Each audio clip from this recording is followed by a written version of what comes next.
All right. So for the people who may join late, we'll have to adjust with the recording.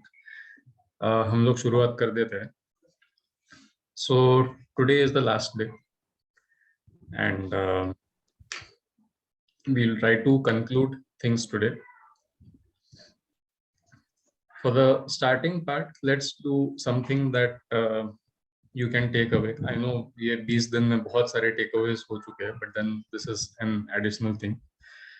तो we had spoken about affirmations. Affirmation मतलब अपने आप को याद दिलाना कि कुछ भी चीज के बारे में, खुद के कोई क्वालिटी के बारे में.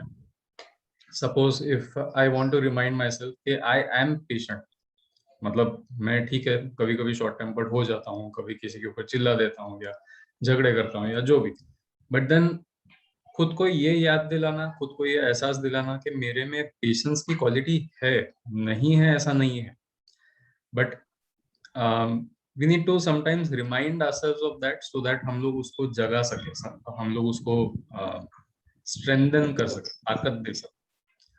So that is how affirmations work, to remind yourself of the qualities that you do have, but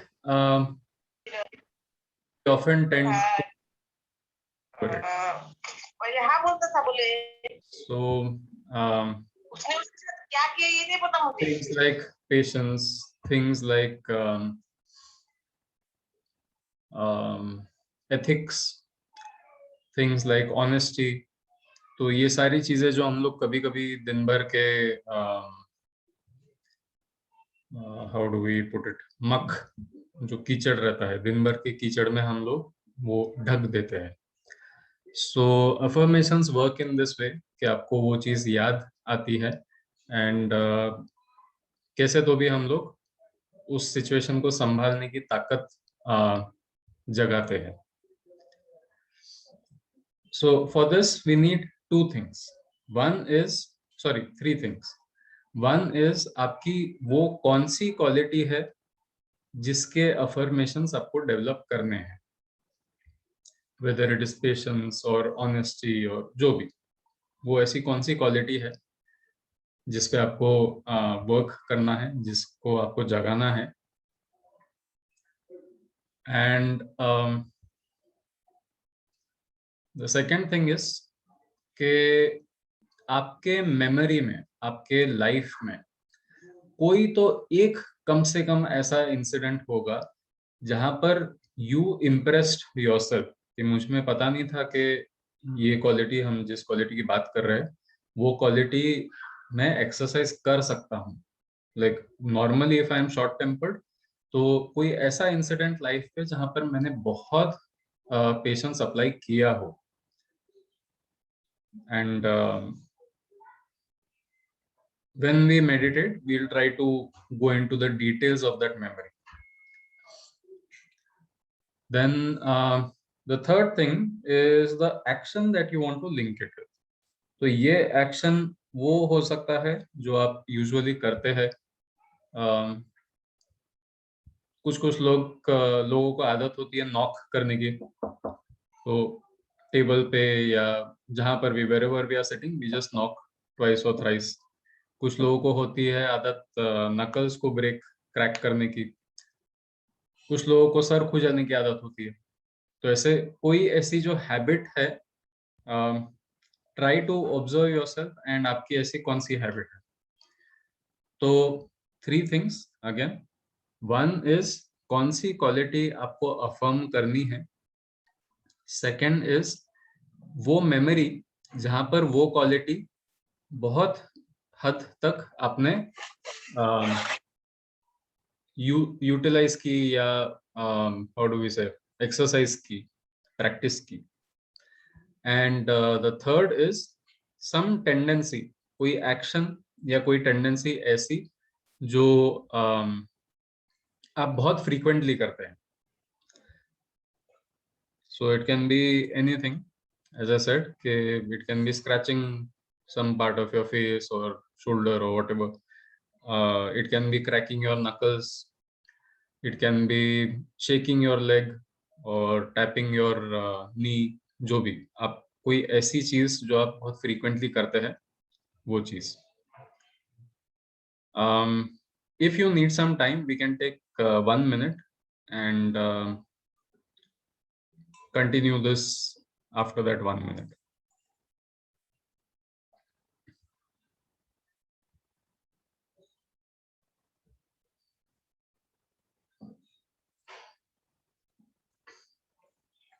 So think of the quality.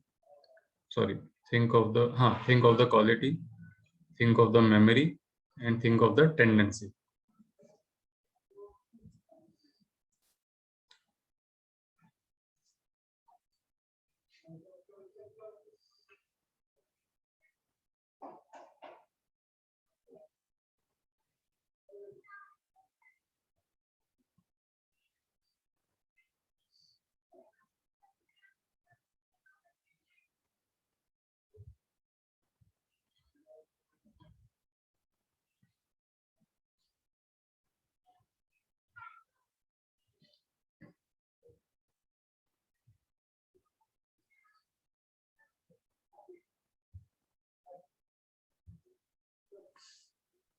Excuse me, sir.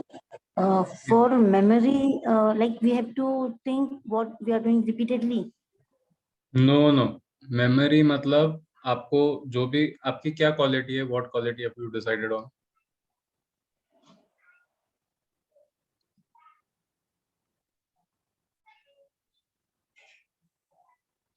कौन सी क्वालिटी आपको डेवलप करनी है? Okay. नहीं, ओके नहीं. What is the quality that you wanted to develop?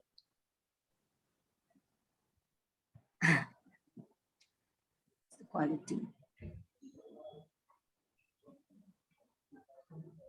Because वो decide नहीं हुआ है तो आप मेमोरी के बारे में कैसे सोच सकते हैं? पहले आपको वो क्वालिटी डिसाइड करनी है खुद में जो आपको डेवलप करनी है. सेकंड, ऐसा कोई इंसिडेंट आपके लाइफ में जहां पर वो क्वालिटी को आपने बहुत लंबे समय तक खींचा हो. Like normally suppose if you are not patient, मतलब मुझे बिल्कुल पेशेंस नहीं रहता है, मगर एक कोई इंसिडेंट है मेरे लाइफ में जहां पर मैंने बहुत लंबे समय तक पेशेंस रखा हो. And if patience is the quality that I want to develop.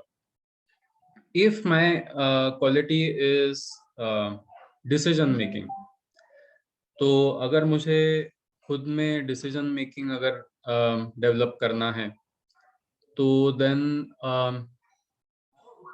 Your quality is decision making. And आपको अपने लाइफ में कोई ऐसी मेमोरी याद करनी है जहां पर आपने बहुत रैपिडली और बहुत सही तरीके से इनिशिएटिव लिया या डिसीजंस लिए to control a certain situation or to mitigate a certain problem, solve a certain problem. So in this case, the quality is decision making and the memory is that memory जहाँ पर आपने बहुत rapidly decision making किया है.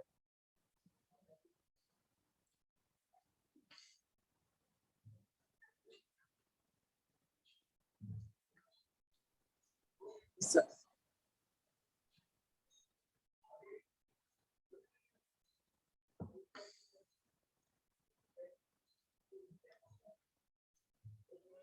Okay, so should we move ahead once again to repeat three things. पहली तो आपको कौन सी क्वालिटी आपकी अफर्म करनी है, कौन सी क्वालिटी आपको डेवलप करनी है. The second is the memory where you have already used that quality. आपके मेमोरी में कोई ऐसा स्थान, कोई ऐसा इंसिडेंट जहां पर आपने ऑलरेडी उस क्वालिटी को बहुत अच्छी तरीके से निभाया है, यू कैन से एक्सरसाइज किया है. एंड द थर्ड इज आपका कोई ऐसा फिजिकल एक्शन, फिजिकल टेंडेंसी जो आप बहुत फ्रीक्वेंटली करते हैं.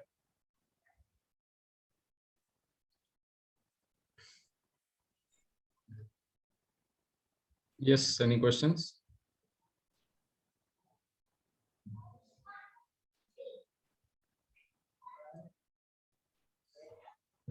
So should we move ahead? Yes sir. काफी अच्छे एक्सरसाइज आपने यहाँ पर आज ली है, तो धन्यवाद इसके लिए आपका।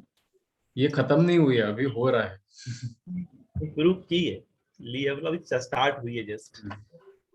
जैसे कि हमें कोई एक ऐसी अफर्मेशन हमको देनी है, नेगेटिव यूज तो नहीं है, लेकिन अफर्मेशन मतलब क्या, जो मैं हमेशा करता हूँ, अभी भी कर रहा हूँ और चाहता हूँ कि आगे भी वो मैं करता रहूँ। इसके लिए मुझे जो क्षमता है, जो शक्ति है, वो प्रभु ईश्वर मुझे दे कि अनकंडीशनल हेल्प मैं हमेशा एक जो है लोगों की मैं करता हूँ, जिससे इथिक्स के साथ जो है मेरा व्यवहार जो सभी के साथ रहे, ये मैं प्रैक्टिस करता हूँ हमेशा कि मुझसे कोई गलती ना हो और मुझसे कोई व्यक्ति जो है वो दुखी ना हो, इसकी मैं हमेशा कोशिश करता हूँ। और जब मैं किसी की मदद करता हूँ तो मैं किसी प्रकार की अपेक्षाएं नहीं करता। एक सा एग्जांपल मैं देना चाहूँगा कि कई बार ऐसा होता है कि जैसे कि टीचिंग फील्ड में हम काम करते हैं, तो हमारे मित्र हैं जो बाहर भी रहते हैं, बाहर गांव भी रहते हैं, कोई बाहर अदर डिस्ट्रिक्ट में भी है, उनके काम अमरावती शहर में होते हैं, और वो एक फोन अगर भी करते तो मैं उनके लिए दौड़ पड़ता हूँ, भागता हूँ और उनके काम कर देता हूँ। लेकिन जब उनके साथ मुलाकात होती है तो शायद कुछ ऐसे लोग रहते हैं कि जिनके साथ पहचान भी नहीं रहती, और आने के बाद कुछ वो ऑफर भी करते हैं कि सर आपने हमारा एक बहुत बड़ा काम किया है, शायद इतने रुपए का था, ऐसा था वैसा था, कि कुछ तो मैं एक ही शब्द कहता कि आप मेरे गांव में आए हैं, मुझसे आप चाय पिए, जब मैं आपके गांव में आऊंगा तो आपके घर में खाना जरूर खाऊंगा। लेकिन तो अगर आप ये है, लेकिन वो बहुत फोर्स करते हैं कि, लेकिन मैं कभी आज तक, जहाँ तक मेरा ये है कि मैंने आज तक कभी भी किसी से कुछ ना लिया है, ईमानदारी से जितना भी काम मुझसे दूसरों का, चाहे मैं उन लोगों को पहचानता हूँ या नहीं पहचानता हूँ, लेकिन अगर एक कॉल भी आ जाए तो मैं उनकी हेल्प करने के लिए हमेशा रेडी रहता हूँ, और ये मैं आज तक किया है, करता हूँ और आगे भी करता रहूंगा। एक आपने हैबिट्स के बारे में कहा कि कोई ऐसी हरकत आप हमेशा करते थे, जब भी मैं किसी टेबल पर, चेयर पर बैठता तो मेरा पैर बहुत हिलता है। एक आदत हो गई अभी, मतलब नीचे टैपिंग भी होता है कभी कभी। ऐसा नहीं कि मैं किसी विषय में, उस विषय में इंटरेस्टेड हूँ नहीं हूँ इसलिए मैं पैर हिलाता, लेकिन वो आदत सी है। क्यों खाना खाते वक्त भी होता है कि अब खाना तो इंटरेस्ट की बात है, लेकिन फिर भी मेरा पैर हिलता है। अभी वो कंट्रोल करने की कोशिश करते हैं लेकिन नहीं होता, कभी कोई बोलता है लेकिन कभी कभी शांत भी हो जाता है। लेकिन एक है मुझे कि ऐसा लगता है कि शायद वो पैर मेरा बहुत हिलता है। तो ये 3 बातें थी मुझे शेयर करनी थी। Thank you. ओके, तो thank you for sharing, but वो शेयरिंग इज नॉट नेसेसरी। हम लोगों ने मैंने मीना मैम को एक्चुअली शेयर करने के लिए इसलिए बोला था to check whether the understanding has happened. तो yes, this is exactly what we are talking about, कि कोई ऐसी हैबिट, कोई ऐसी मेमोरी और कोई ऐसा action. The only difference is कि ये वो लोगों के लिए है जिनको बहुत सारी चीजों पर डेवलप करना बाकी है एंड शुरुआत नहीं समझ में आती है कहाँ से करना। लाइक फॉर एग्जांपल, मुझ में अगर पेशेंस भी नहीं है, टाइम मैनेजमेंट भी नहीं है, कोऑर्डिनेशन भी नहीं है, डिसीजन मेकिंग भी नहीं है, तो इसमें से कोई एक चीज पे मुझे अगर शुरुआत करना है कि मैं यहाँ से शुरुआत करूँ and then next quality, then next quality, तो उनके लिए ये आसान हो जाएगा। The people who are already doing a lot of good things, उनके लिए मुश्किल हो जाता है क्योंकि आपको कोई दूसरी क्वालिटी ढूंढनी पड़ती है। आप you are already doing good in some नहीं, lot of areas. I can see from the comments also, मेघना मैम भी बोल रहे हैं कि very true, he is very helpful and all that, but then आपके लिए काम थोड़ा सा डिफिकल्ट हो जाएगा कि ऐसी कौन सी चीज है जो आप में, आपको ऐसा लगता है कि आप में नहीं है या कम है, और उस पे काम करना है। So the people who are already doing a lot of good, उनके लिए ये थोड़ा सा डिफिकल्ट है exercise. But the people who are a bit confuse कि हम लोग मुझ में करना है डेवलप, पेशेंस करना है या टाइम मैनेजमेंट करना है, समथिंग कुछ ऐसी चीज डेवलप करनी है, तो उनके लिए ये एक्सरसाइज बहुत फायदेमंद है। This is very beneficial for them. And the people who usually do a lot of good things, उनमें ये इंटरनलाइज होता है। ये हम लोग रिकॉग्नाइज नहीं करते, कॉन्शियसली इसको एक्नॉलेज नहीं करते कि हम लोग ये कर रहे हैं, मगर हम लोग के लाइफ में ऐसी बहुत सारी चीज होती है जो आप थोड़ा सा अगर ध्यान से देखेंगे तो यू विल रियलाइज कि आपके लाइफ में बहुत सारे अफर्मेशंस ऑलरेडी है। आपने जिस हिसाब से आपका रूम सजाया है, घर सजाया है, या आपके परिवार में कौन है, आपके फ्रेंड सर्कल में कौन है, everything is a sign of affirmation. क्योंकि आपके फ्रेंड सर्कल में वही लोग रहते हैं, if you are in going in a positive direction, तो आपके फ्रेंड सर्कल में वही लोग रहेंगे जो आपके इन क्वालिटीज को उभारे, right. You don't keep those kind of people around you जो आपको बोलेंगे कि अरे क्यों इसकी मदद कर रहे हो, आपको काम धंधे नहीं है क्या, है ना। हम लोग ऐसे लोगों के आसपास में नहीं रहते हैं। सो this is already a form of affirmation कि हम लोग इसी तरह के लोगों के साथ में रहे जो ये चीज समझते हैं और जो इन चीजों को अप्रिशिएट करते हैं। एंड हम लोगों को उनको देख के और ऐसे लगता है कि I should take more efforts, I should do more. तो काफी लोग ये नेचुरली करते हैं, a lot of people do this naturally. मगर जिनको ये नेचुरली नहीं आ रहा है एंड कहीं से शुरुआत करनी है, उनके लिए this is very helpful. And आप में से जिनको डायरेक्टली इसका फायदा होगा, उनको तो फायदा होगा ही। उसी के साथ साथ में you can help children with this. आप बच्चों को भी हेल्प कर सकते हैं। जो बच्चे आपको ऐसा दिख रहा है कि कोई बच्चा है जो यूनिफॉर्म भी ढंग से नहीं पहनता, लोगों को भी मारपीट करता है, पेशेंस भी नहीं है, क्लास में भी डिस्टर्ब करेगा, टीचर से भी रूडली बात करेगा, मतलब the child is at a in a circle, उसको कहाँ से शुरुआत करना वो समझ में नहीं आ रहा है। उनके लिए ये चीज बहुत फायदेमंद है। बट हम लोग उनको ये नहीं सिखा सकते till the time we have experience, इसलिए हम लोग ये कर रहे हैं एक्सरसाइज। तो एज अ सेड, काफी लोगों को इससे डायरेक्टली फायदा होगा एंड साथ ही में हम लोग इसको क्लास में भी लेके जा सकते हैं। So think of a quality that you don't have और you feel you have less of. So कोई ऐसी क्वालिटी आपकी जो आपको ऐसा लगता है कि शायद नहीं है या कम है, तो this is the first step. The second step is trying to remember that incident जहां पर आपको ऐसे थोड़ा सा रियलाइजेशन हुआ कि अरे मुझे ऐसा लगता था कि मुझ में ऐसा पेशेंस नहीं है, मगर आज तो मुझे गुस्सा नहीं आया। तो ऐसा कोई इंसिडेंट जो आपको याद आ रहा है जहां पर आपको वो क्वालिटी दिखी थी, एक ऐसी झलक उस क्वालिटी की दिखी थी। And the third is as I said कि कोई फिजिकल टेंडेंसी, तो जैसा आपने बोला कि पैर शेक होता है आपका, तो even I have that tendency. जब आप बोल रहे थे तब भी मेरा पैर शेक हो रहा था। तो इस तरह से हम लोगों की कोई ऐसी टेंडेंसी जो बहुत स्ट्रांगली डेवलप्ड है, ये तीन चीज है, ठीक है। तो if you have a doubt कि आपने जो क्वालिटी सोची है वो क्वालिटी एंड उसके साथ में जो मेमोरी एसोसिएटेड है वो मेमोरी वो मैच होते हैं क्या, तो then you can share, otherwise we can move ahead.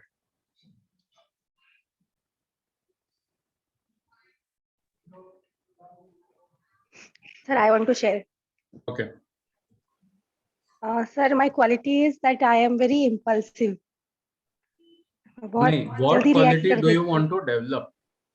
हाँ, so sir, I want to develop the quality कि थोड़ा मैं मतलब जल्दी से मतलब रिएक्ट ना करूँ, थोड़ा पेशेंटली रिएक्ट करूँ सोच समझ के।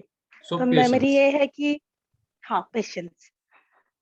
सो मेमोरी ये है कि एक बार क्लास चालू था और जयश्री मैम का क्लास था और मैम कुछ समझा रही थी, तो वो बच्चा 3-4 बार पूछ रहा था कि मैम मित्र मैत्रिणी म्हणजे काय? तो मुझसे रहा नहीं गया, तो मैं इम्पल्सिव नेचर की हूँ, तो फटाक से मेरा मतलब मैं मुंहफट हूँ थोड़ी, तो मैं फटाक से बोल देती हूँ फ्रेंड्स। तो मैम थोड़ा एनॉय हो गए थे, मैम को थोड़ा गुस्सा आ गया था मेरे इस पे, और मुझे नियम के रूल्स एंड रेगुलेशन पता नहीं थे। मुझे लगा कि हम बीच में बोल सकते हैं, लाइक मुझे चैट में बोल देना चाहिए था, बट मैम को वो बुरा लग गया। तो उस वजह से उस दिन थोड़ा सा पता नहीं मेरा भी मूड खराब हो गया, मैम का भी मूड खराब हो गया। थोड़ा नहीं, सा ऐसे cold. This is not the incident that I am talking about, ठीक है। मतलब I understand what you are talking about, I remember that incident very clearly. तो आपके ओके। जैसे मैम भी थोड़े मुंहफट है, so that is not an issue. हाँ। You have to think of a time in your life जहां आपने पेशेंस एक्सरसाइज किया है। not Okay. an incident where you lost patience or where you acted without patience, so to speak. कोई ऐसा incident आपके ठीक life का जहां पर आपने पेशेंस यूज किया है, पेशेंस एक्सरसाइज किया है? सोचना Can पड़ेगा I शायद। share? Yes Bhuvaneshwari ma'am. Sir, I don't know the quality, so please help me with that. Okay, I'll share an incident. So this happened a few years ago. और ऐसा हुआ था कि हमने नया नया मोबाइल लिया था टच स्क्रीन वाला, and it was of 3000 only, but मेरा कॉलेज बहुत दूर था तो मैं वो मोबाइल लेके जाती थी, and ज्यादा नहीं 1 महीना हो गया था और वो मोबाइल गुम गया, मतलब I must be riding vehicle और वो कहीं गिर गया। तो मुझे तब बहुत बुरा लगा था और मैं बहुत रोई थी। मैंने घर पे ढूंढा, वो शायद घर पे होगा, बेड ढूंढे, सब ढूंढा। फिर मैं वो रोड पे गई, पूरा रोड छान मारा।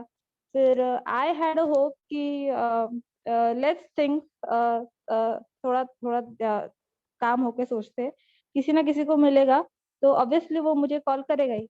तो I was very sure about it and people around me were not sure. वो बोल रहे थे कि नहीं, अब नहीं मिलता तेरा मोबाइल, अभी गया।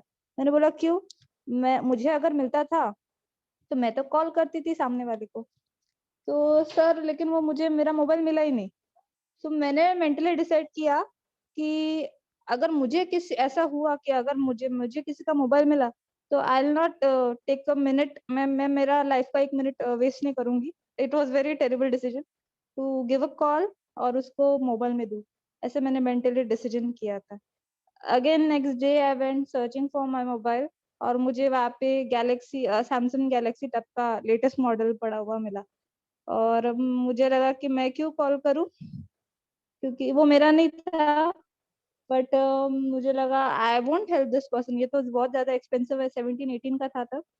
But it was very impossible for me, but फिर भी मैंने वो फोन उठाया। मैंने वो पर्सन को जो रिडायल जिसमें उसको कॉल किया, इट वाज अ गर्ल, और वो आई और फिर मैंने सी हियर्स योर मोबाइल, और वो चली गई। She thank me for it, but मुझे मेरा मोबाइल नहीं मिला। सो दैट डिसीजन विच आई टुक, मतलब मुझे लगा नहीं था कि मैं कॉल करूंगी उसको, बट कर दिया मैंने। So I don't know what it is, but this is what happened. Okay, so that is called ethics. के आपके साथ में चाहे जैसी भी दुनिया हो, जो भी सिचुएशन हो, whatever be the case, but being ethical, and yes it can be very difficult sometimes के situation कहीं और जा रही है, हम लोग कहीं और जा रहे हैं, but you have to take the right decision because that is one of the core qualities of being a human being. So it's called ethics. So yes, ethics is a quality and you can, ethics में भी बहुत सारे ये होते हैं, क्या बोलते हैं, फैक्टर्स होते हैं. तो you can think of any particular factor, it can be honesty, it can be whatever, but selflessness हो सकता है. तो you can decide whether you want to develop these specific qualities with in ethics, जैसे selflessness, honesty वगैरह हो गया, या आपको एथिक्स ही डेवलप करना है. Yes, actually I thought कि why did I waver for a minute, कि मैंने ऐसा क्यों सोचा कि मैं क्यों कॉल नहीं करूंगी. बट देन सर, किसी और का ही मोबाइल उसको अच्छे से मिल गया और मेरा मिला नहीं. So that must have caused something. But I do want to develop this कि मेरे से कुछ हुआ तो सामने वाला doesn't deserve it. उसकी गलती नहीं है ना, मुझे तो हमेशा राइट थिंग करना है. ऐसा है. Yeah, so that is ethics. And the thing which I do,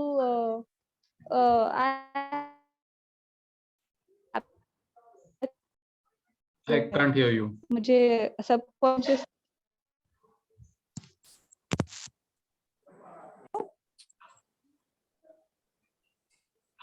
Hello. Now I can hear you. Hello. Huh. So the habit that I have, so I just asked my family members. तो subconsciously मैं मेरे I lot of time I touch my knows, मतलब बहुत बार हाथ लगाती हूँ मैं उसको, ऐसा थोड़ा धक्का देती हूँ. Yes, okay. Salman Khan type नहीं, बट थोड़ा सा. I wouldn't know. I stay away from these kind of actors. तो हाँ, so this ये समझ में आया? Did everyone understand the memory? Did everyone understand the quality? And did everyone understand the tendency? Yes. तो कोई Sir, I want to share one thing. yes Like Meena, जैसे हाँ आपने कहा कि एक क्वालिटी जो अपने को डेवलप करनी है.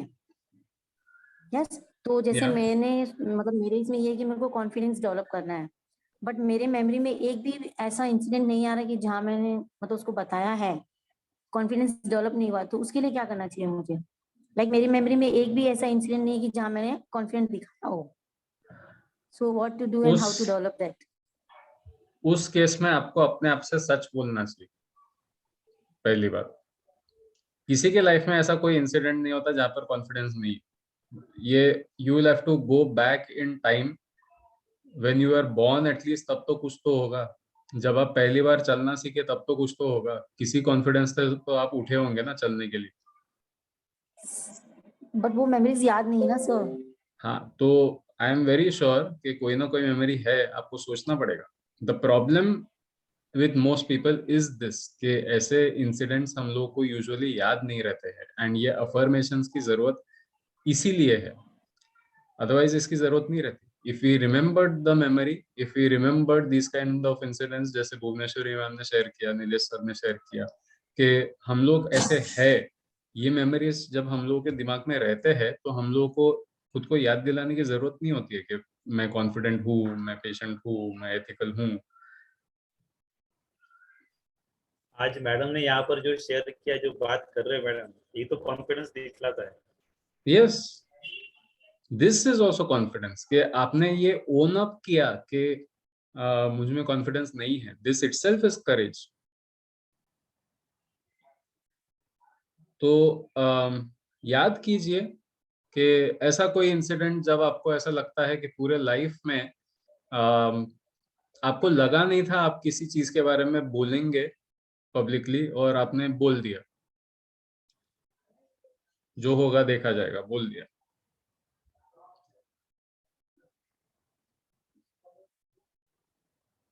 ऐसा एक तो इंसिडेंट होगा 100%.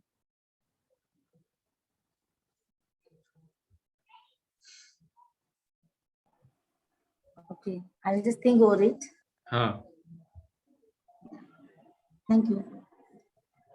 so we have already lost that 1 minute where we were supposed to think over it. तो अभी क्या करना है? Should we take some time and think over it and continue with the NEP, and session के end में ये activity करनी है, या should we do it now and wait for some time?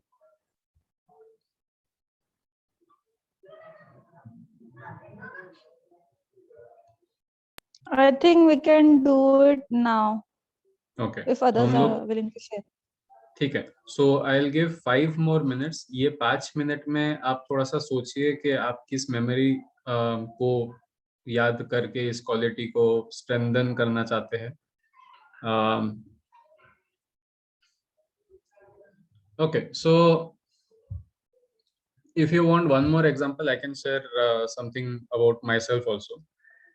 कि I am not very good with time management. मुझे बहुत मुश्किल होती है टाइम मैनेज करना. तो बिकॉज कैसा है कि specially in what I am doing right now, अभी एज अ स्कूल ओनर, इतने वैरायटी ऑफ काम रहते हैं, इतने लेवल्स ऑफ काम रहते हैं.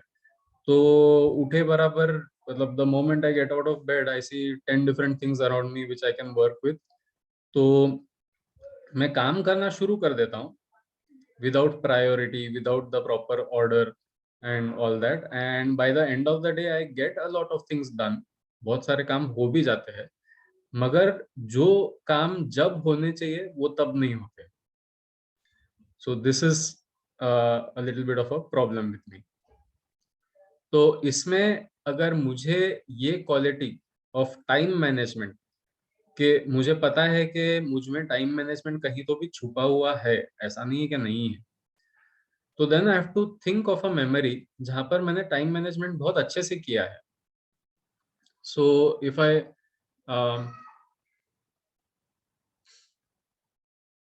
if I suppose think of some of my corporate days, जब मैं corporate lifestyle में था, तो तब इतना सारा काम मैनेज करना, आई वॉज लिविंग अलोन, तो घर का सब साफ सफाई, खाना पकाना वगैरह एवरीथिंग, उसी के साथ साथ में मैं मेरे अपार्टमेंट सिस्टम में अकेला इंडियन था, बाकी सब अफ्रीकन थे, तो बिल्डिंग का भी पानी वगैरह मेंटेन करना, कब टैंकर को बुलाना है वगैरह। एंड मैं बैंगलोर में रह रहा था, तो वो टैंकर वाले को मेरी आधी बातें समझ में आती थी, आधी नहीं बातें नहीं समझ में आती थी।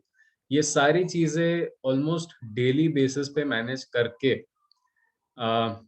फिर ऑफिस बराबर 9 बजे शार्प पहुंचना, this was an example of time management. And उसमें भी 2 मिनट आगे पीछे होते थे, बट देन ऐसा नहीं है कि मेरे वो पूरे लाइफस्टाइल में ऐसा एक भी दिन नहीं है जब मैं ऑफिस पे टाइम नहीं पहुंच रहा हूँ, टाइम पे नहीं पहुंच रहा हूँ वगैरह। तो I have to remember one of those days where I have done everything, सब कुछ किया है, कुकिंग, क्लीनिंग, एक्सरसाइज, वर्कआउट, पानी वाला भी उसी दिन आया था। सब कुछ होने के बावजूद भी I have reached the office on time, I have finished all my work on time in office and come back home on time. And घर पर आके भी बीइंग प्रोडक्टिव अबाउट इट, कि मैं जब घर पे आया था तो अगेन कुकिंग, क्लीनिंग वगैरह सब किया, उसी के साथ साथ में कुछ काम भी किया एज इन समथिंग प्रोडक्टिव। तो मुझे ऐसे किसी दिन को याद करना पड़ेगा, या नॉट जस्ट दिन, अगर मैं उस दिन की सुबह को याद करूं कि मैंने ऐसा क्या किया जिसके वजह से ये सारी चीजें उस दिन हो सकी, सब टाइम के हिसाब से हो सका, तो then that becomes my memory, trying to remember what that morning was like. वो सुबह कैसी थी, वो मेरी मेमोरी रहेगी। क्वालिटी क्या है?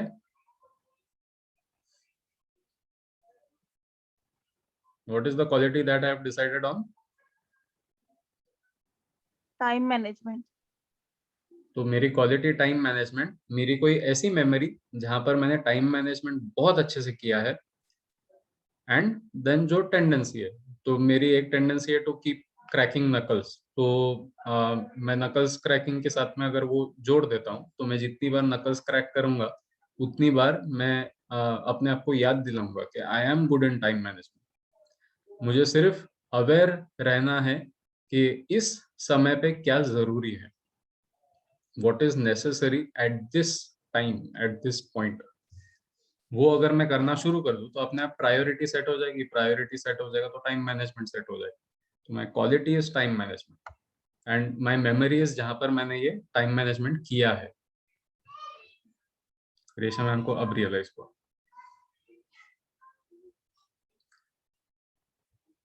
नहीं सर, वो आपने बोला ना कि वो नकल्स क्रैक करना स्टार्ट कर दिया, फिर वो अफर्मेशन याद आ जाएंगे, तो वैसा। So is there anyone else जिसको इस बात पे थोड़ा सा कंफ्यूजन है?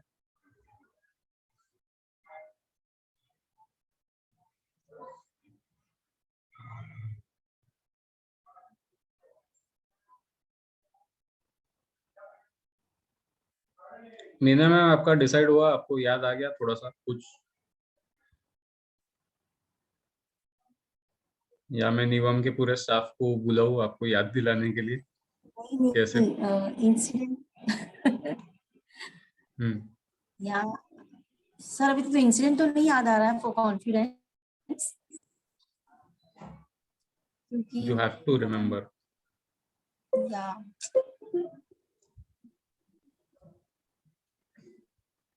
ठीक है। I think Bhuvaneshwari ma'am. Yes, sir. Meena ma'am, if you would allow me. Meena ma'am? yes ma'am. Yeah. So, Meena ma'am, when I was with Meena ma'am in KG2 and I have told her so many times कि वो इतना confidently Hindi sessions में Hindi stories लेते हैं with voice modulation and Meena ma'am doesn't remember it at all and she is not sharing it. I don't know why. उनके जैसे stories एक तो ये लेते हैं हिंदी में मतलब she is one of the best teacher Hindi stories with voice modulation जो मुझे बहुत difficult लगता है हिंदी में stories लेना. So ma'am, anytime I think you can be very confident while telling stories to kids. So if you can remind her of any one particular day which you distinctly remember जब आपको realize हुआ कि Meena ma'am ऐसा है मतलब during Hindi stories she is that confident. Yeah, the very first day Meena ma'am जब आपने introduce किया था and वो बच्चे क्या मैं भी पूरा engrossed हो गई थी आपकी story सुनने में जो वो आपने जो भी story थी characters funny है उसके so I won't tell the characters. तो मैम मैंने आपको बोला भी था कि I was so मैंने तो पूरा engrossed हो गई थी और हमेशा I would wait for your stories in the Hindi sessions. Yeah, I remember that, ma'am. Yeah, but हाँ आप जो बोल रहे हो बराबर बोल रहे हो कि मतलब मेरे को ऐसा नहीं लगता कि मैं बहुत confidently हूँ, but yes, of course, you all told me that you have said everything in confidently. So thank you for reminding it. Yes, now I can put the point. All right. तो शुरू करें? Yes, sir. So thank you, Vineshwari ma'am. ऐसा कोई और है जिसको कुछ ऐसे याद दिलाने की जरूरत है एंड उनको कोई सपोर्ट कर सकता है या याद दिलाने में? If you remember your incidents, if you remember your that particular memory, we can move ahead.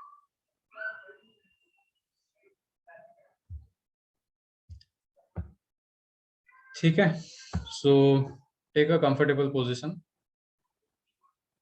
with your back straight.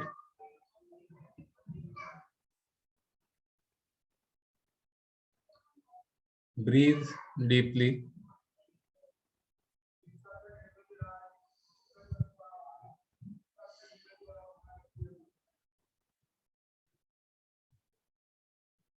And whenever you are ready, gently close your eyes.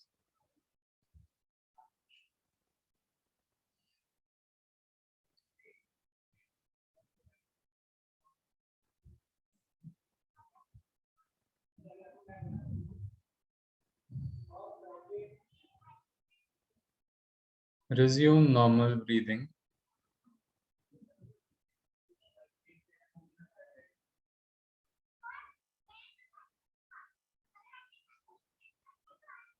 अपने शरीर को सांसें लेते हुए महसूस कीजिए.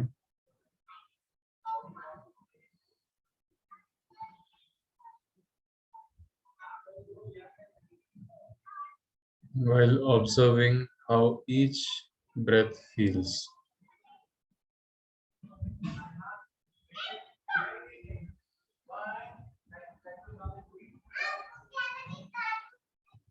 हर सांस को महसूस कीजिए.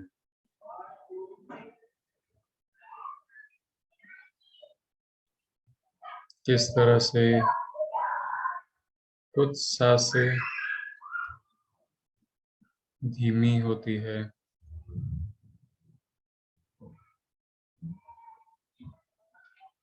कुछ सांसें तेज होती है.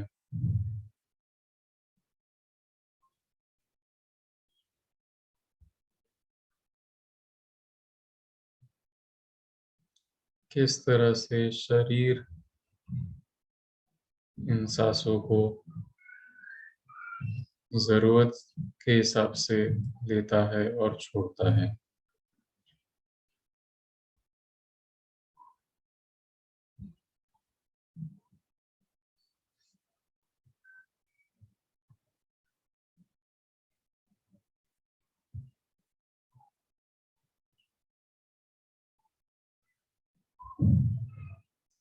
Observe the various qualities of your body.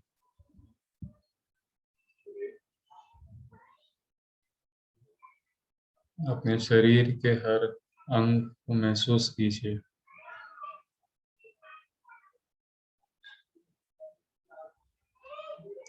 सांस के प्रभाव को महसूस कीजिए।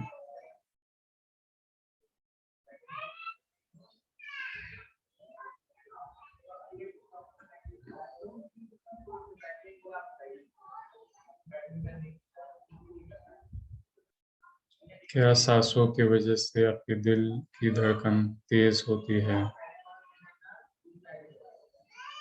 क्या सांस छोड़ने से धड़कन धीमी होती है?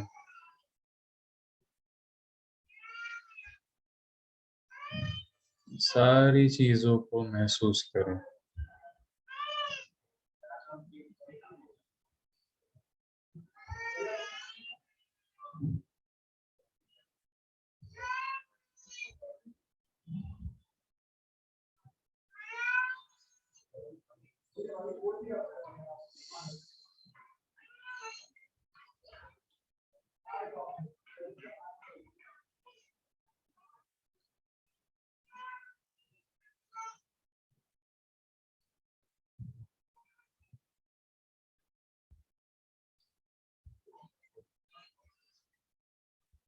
याद कीजिए किस क्वालिटी को आप जागरूक करना चाहते हैं।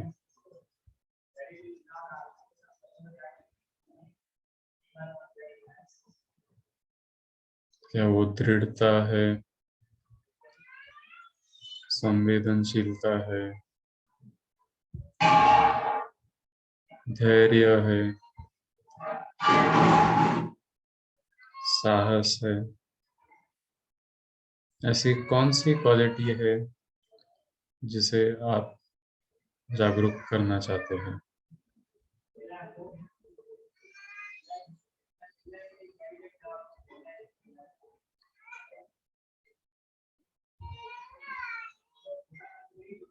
आपके जिंदगी के उस पल को याद कीजिए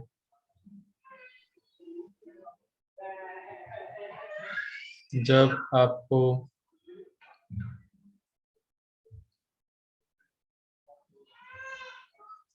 इस क्वालिटी को महसूस करने की अपॉर्चुनिटी मिली।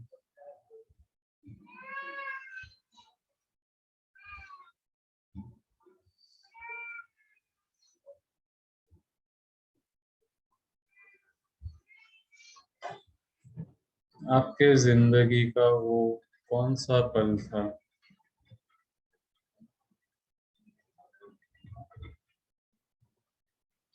जब आपको महसूस हुआ कि आप में सच में ये क्वालिटी है?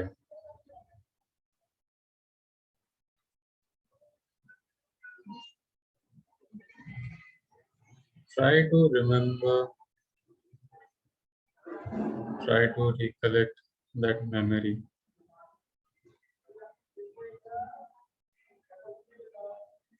where you exercised that quality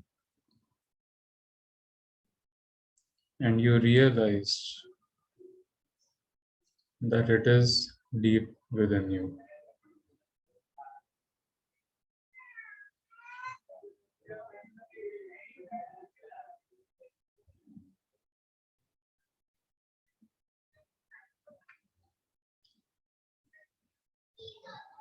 Try to imagine yourself there in that memory. अपने आप को उस इंसिडेंट में इमेजिन करें।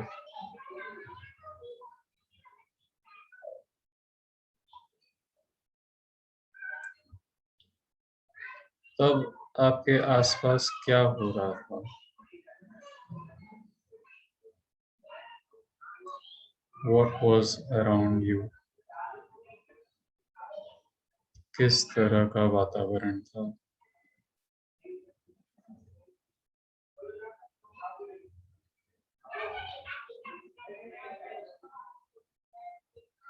उस जगह को याद कीजिए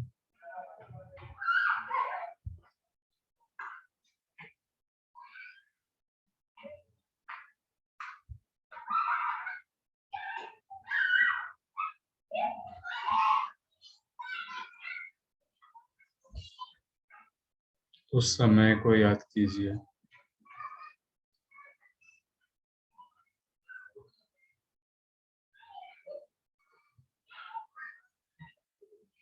Keeping the atmosphere and the time and the environment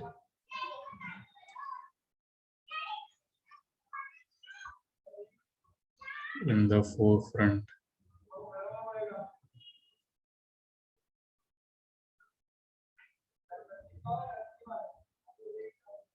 Try to recollect what it felt like.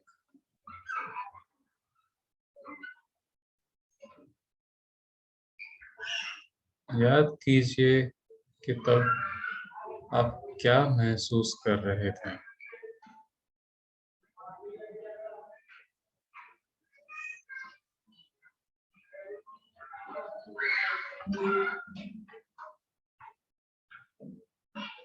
शरीर में कोई बदलाव,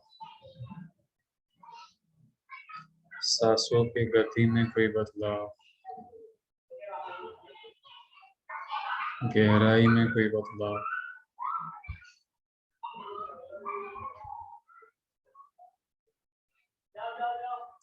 What were you experiencing at that time?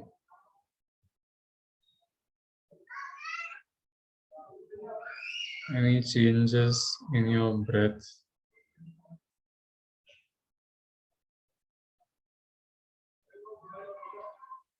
Any changes in your heartbeats?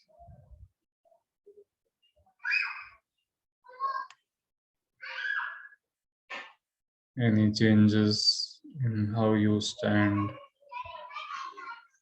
sit, speak?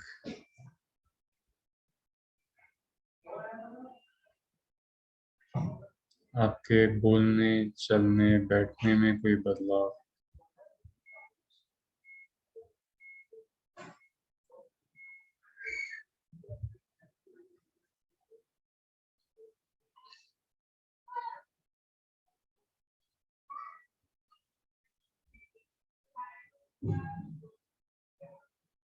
उस क्षण की, उस मेमोरी की हर छोटी बात याद करने की कोशिश करें।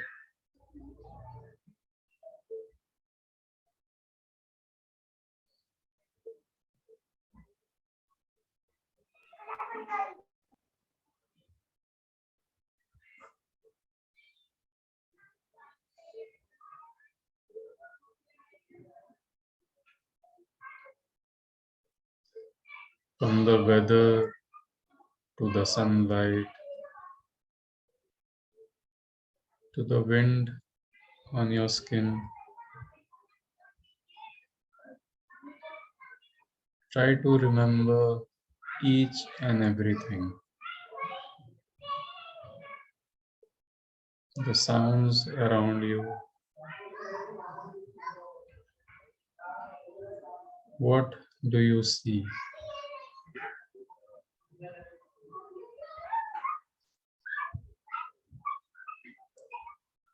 जब आपने इस क्वालिटी को एक्सरसाइज किया, तब आपके आसपास में क्या चल रहा था?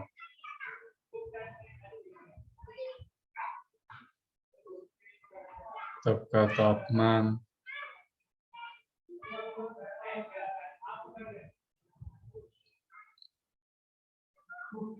हवा,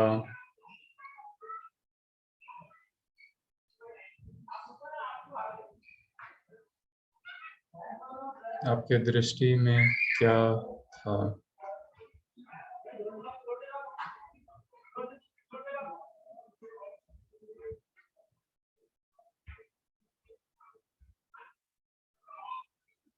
जब आपने इस क्वालिटी को एक्सरसाइज किया, तब आपको क्या महसूस हो रहा था?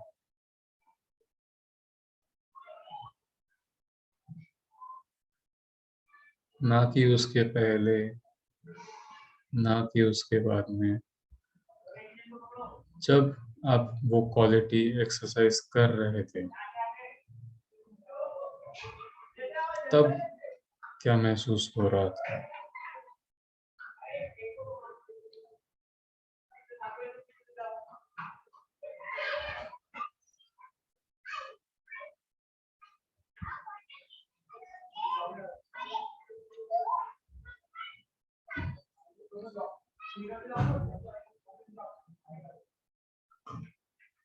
पूरी तरह से इस पर ध्यान दें।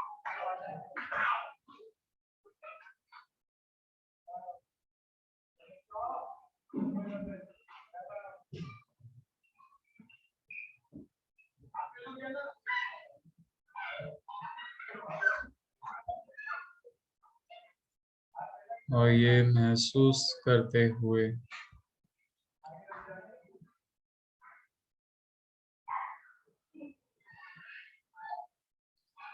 धीरे से जो एक्शन आपने सोच कर रखा है, कोई ऐसा बर्ताव जो आप अक्सर करते हैं,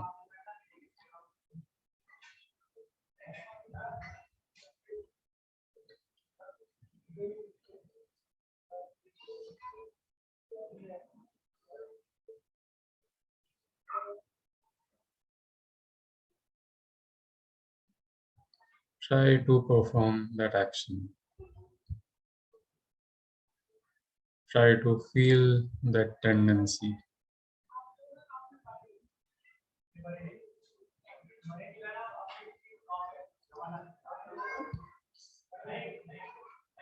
आप जब आपकी आदत वाली जो एक्शन है उसे करते हैं, उसे एग्जीक्यूट करते हैं, तो आपको कैसे महसूस होता है?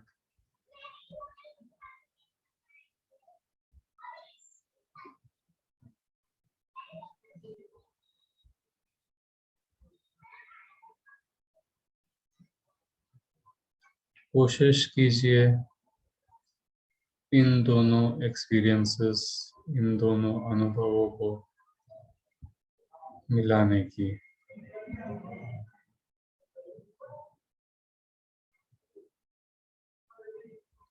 As you indulge in your chosen tendency,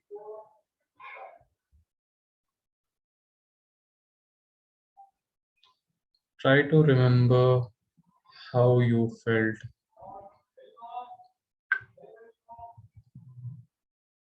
when you exercised your chosen quality.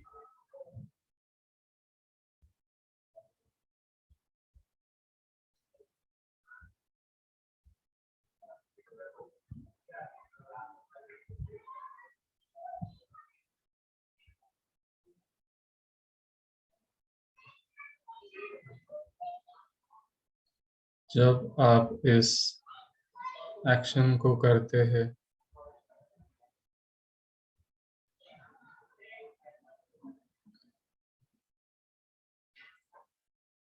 उसी के साथ साथ महसूस कीजिए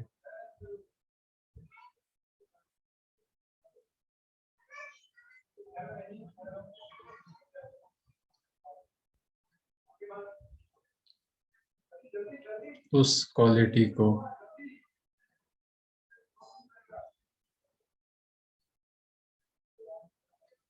जिसे आप उभारना चाहते हैं, जिसे आप जागरूक करना चाहते हैं।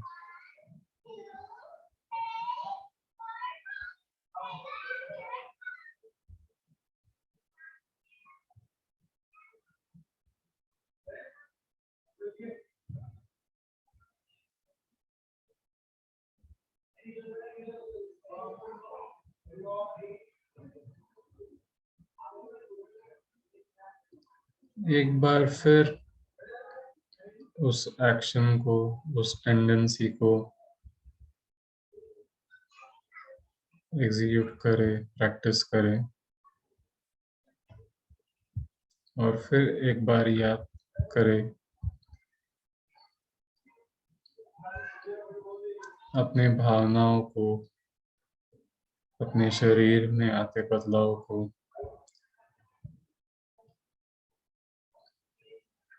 जब आप याद करते हैं,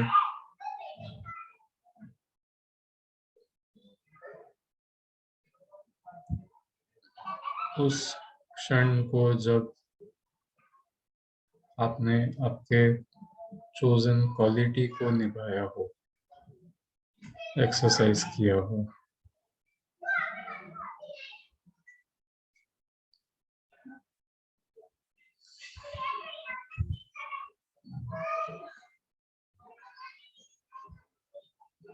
take a few deep breaths.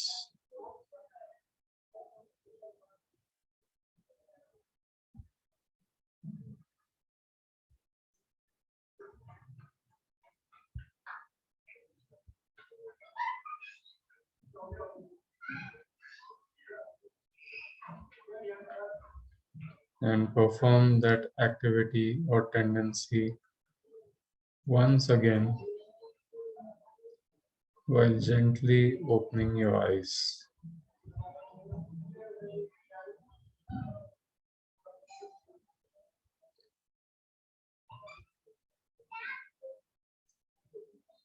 आपके उस टेंडेंसी को, एक्शन या आदत को परफॉर्म करते हुए फिर एक बार उस अनुभव को याद करें,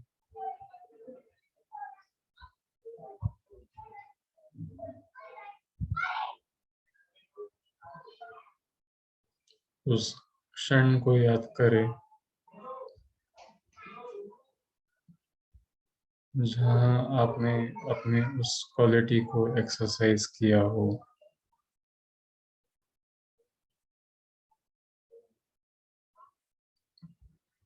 और उस एक्शन, उस टेंडेंसी को परफॉर्म करते हुए धीरे से आंखें खोलें।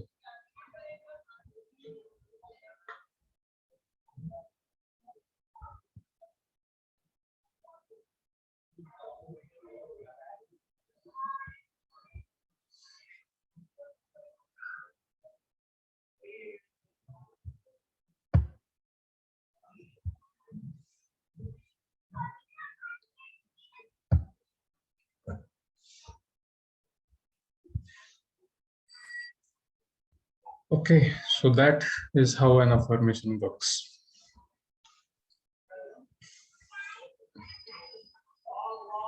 So the next time you do this activity, जो भी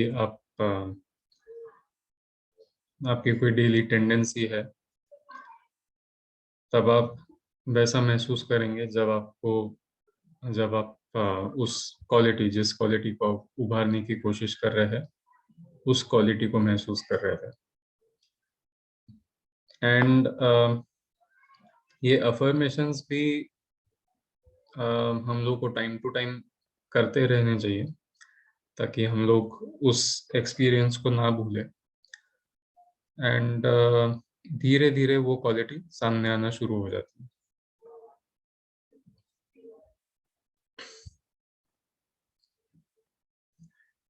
Any questions, any experiences?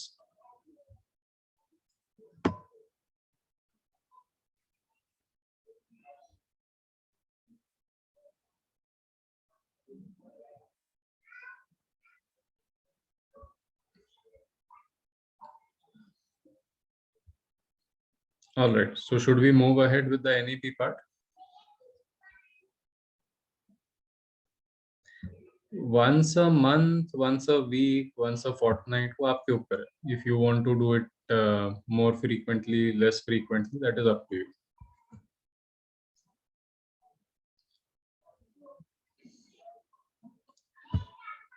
All right. So I know ये ऐसी चीजें करते हुए एकदम से हम लोग टॉपिक शिफ्ट नहीं कर सकते हैं, बट अनफॉर्चुनेटली जैसे हम लोग देख रहे हैं कि 20 days are not enough for something like this, so we will have to move ahead with the next part, the NEP part. But once you know these things, you can exercise them at any point of time. आप अपने schools में इस तरह के शिविर ले सकते हैं, ये सब activities कर सकते हैं. So let's move on to the NEP.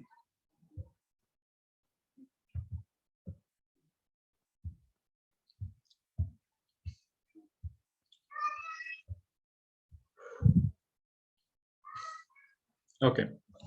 So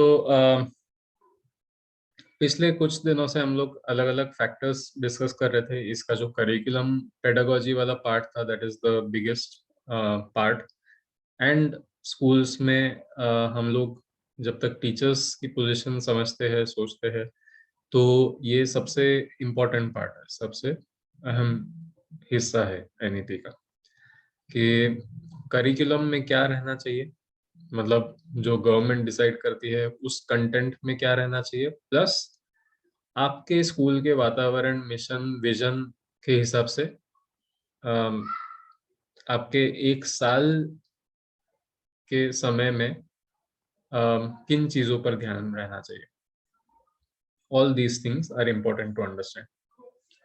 तो इसीलिए जो करिकुलम का पार्ट है वो इतना लंबा है. एंड उसमें करिकुलम, पेडागोजी, ये सारी चीजें we have discussed a few different pedagogies.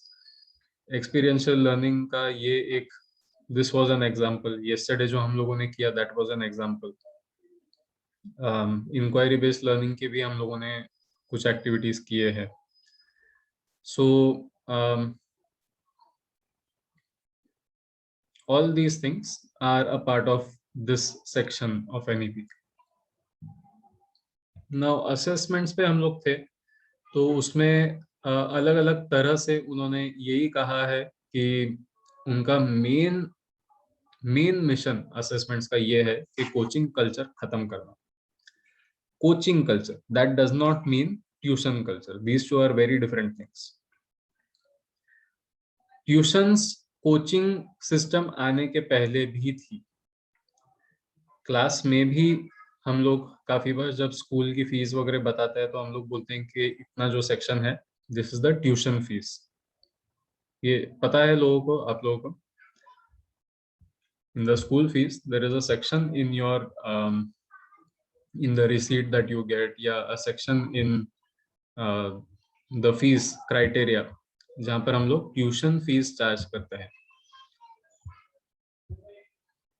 So yeah, so tuition fees is different, coaching fees is different. For this, it is very necessary to understand कि what does it mean to be a coach. तो coach वो व्यक्ति रहता है जो आपको एकदम drive करता है, यू नो, छड़ी लेके या व्हाटएवर, कंटिन्यूअसली आपको ढकेलते रहता है. That is a coach.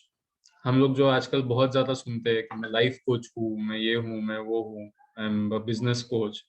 तो लाइफ कोच ये रहता है जिसकी लाइफ बिगड़ चुकी है, जिसका संतुलन बिगड़ चुका है डेली लिविंग का, उसे बार बार ढकेलते रहना, बार बार एनकरेज करते रहना, बार बार पुश करते रहना कि अभी आपको व्हाट्सएप देखने की जरूरत नहीं है, अभी आप व्हाट्सएप छोड़ो, अभी वो करो. These kind of things the life coach has to do. Setting your life in order. कि आपने आज तो आपके परिवार को छोड़ के आप घर से भाग गए बिजनेस के लिए, ये ऑफिस का बहाना देख के, बट ये प्रॉब्लम आपकी खत्म नहीं हो जाने वाली है अगर आपको वापस घर जाना है सोने के लिए, तो खाना खाने के लिए, तो इसका मतलब आपको इस प्रॉब्लम का सामना करना पड़ेगा. This is what a life coach does. हर बार थोड़ा थोड़ा ढकेलते रहना. उसी तरह से ये जो कोचिंग इंस्टीट्यूट का काम है वो भी कुछ ऐसा ही है. If you notice the similarities life coach का, बिजनेस कोच का, अगर आपको कंटिन्यूअसली कोई पुश करते रहे तो will you become independent? Even if you achieve business success, even if you achieve life success, तो आप इंडिपेंडेंट हो जाएंगे क्या?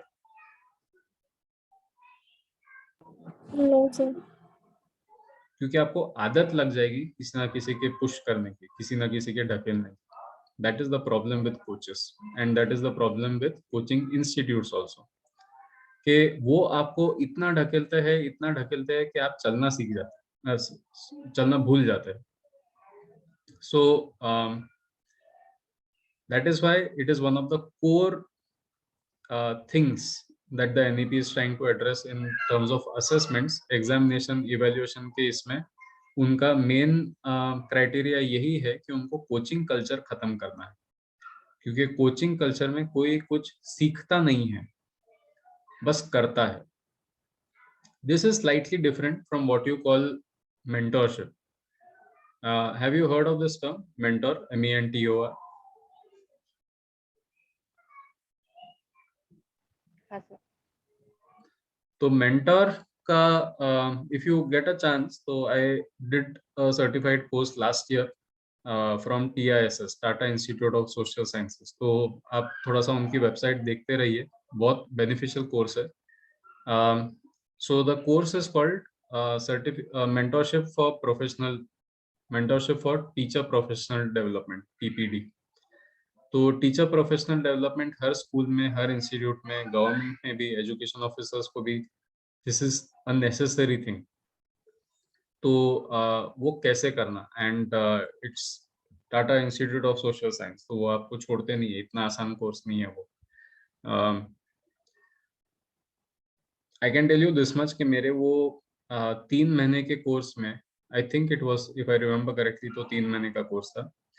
तो वो 3 महीने के कोर्स में मैंने शायद जितनी मेहनत की है उतनी मैंने यूनिवर्सिटी में नहीं की होगी. It is that tough. तो the whole point is this, to understand where coaching comes in, where mentorship comes in. तो कोचिंग तो समझ में आ गया. Any confusion here related to coaching?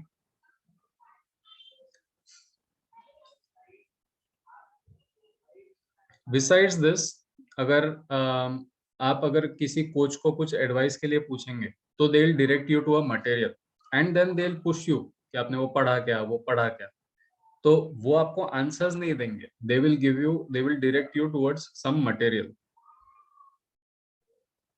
कि आपने अगर कुछ क्वेश्चन पूछा कि मेरे बिजनेस में ये प्रॉब्लम आ रहा है तो मैंने क्या करना चाहिए, तो आपको कुछ यूट्यूब वीडियो सेंड करेंगे, वो कुछ बुक्स का नाम देंगे और फिर बाद में आपको बार बार पूछेंगे कि वो बुक पढ़ी क्या आपने, वो वीडियो देखा क्या, आपको क्या लगा, डिस्कशन करेंगे. बट मटेरियल वो they will give you, like they won't do only discussions. Mentors का ऐसा नहीं है. Mentors consider the person to be already mature. जैसे if a teacher comes to me for mentorship, तो पहली बात तो दोनों में, कोचिंग और मेंटोरिंग में, अग्रीमेंट रहना चाहिए कि I agree to be your coach and you agree to be coached by me. I agree to mentor you and you agree to be mentored by me. तो पहली बात तो ये है. Secondly, कोचिंग ऐसा है एंड मेंटरशिप में the difference is कि when I help only when somebody asks for help. आपने अगर सामने से मुझे किसी चीज में मदद मांगी है, एडवाइस मांगी है, मैं सिर्फ तभी मदद करूंगा या एडवाइस दूंगा. Till that time I am available, मैं हूँ, आसपास हूँ. मगर जब तक आप मुझे पूछेंगे नहीं तब तक मैं आपकी मदद नहीं करूंगा.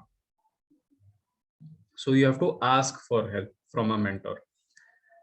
Then comes the nature of the help. So the nature of the help is such कि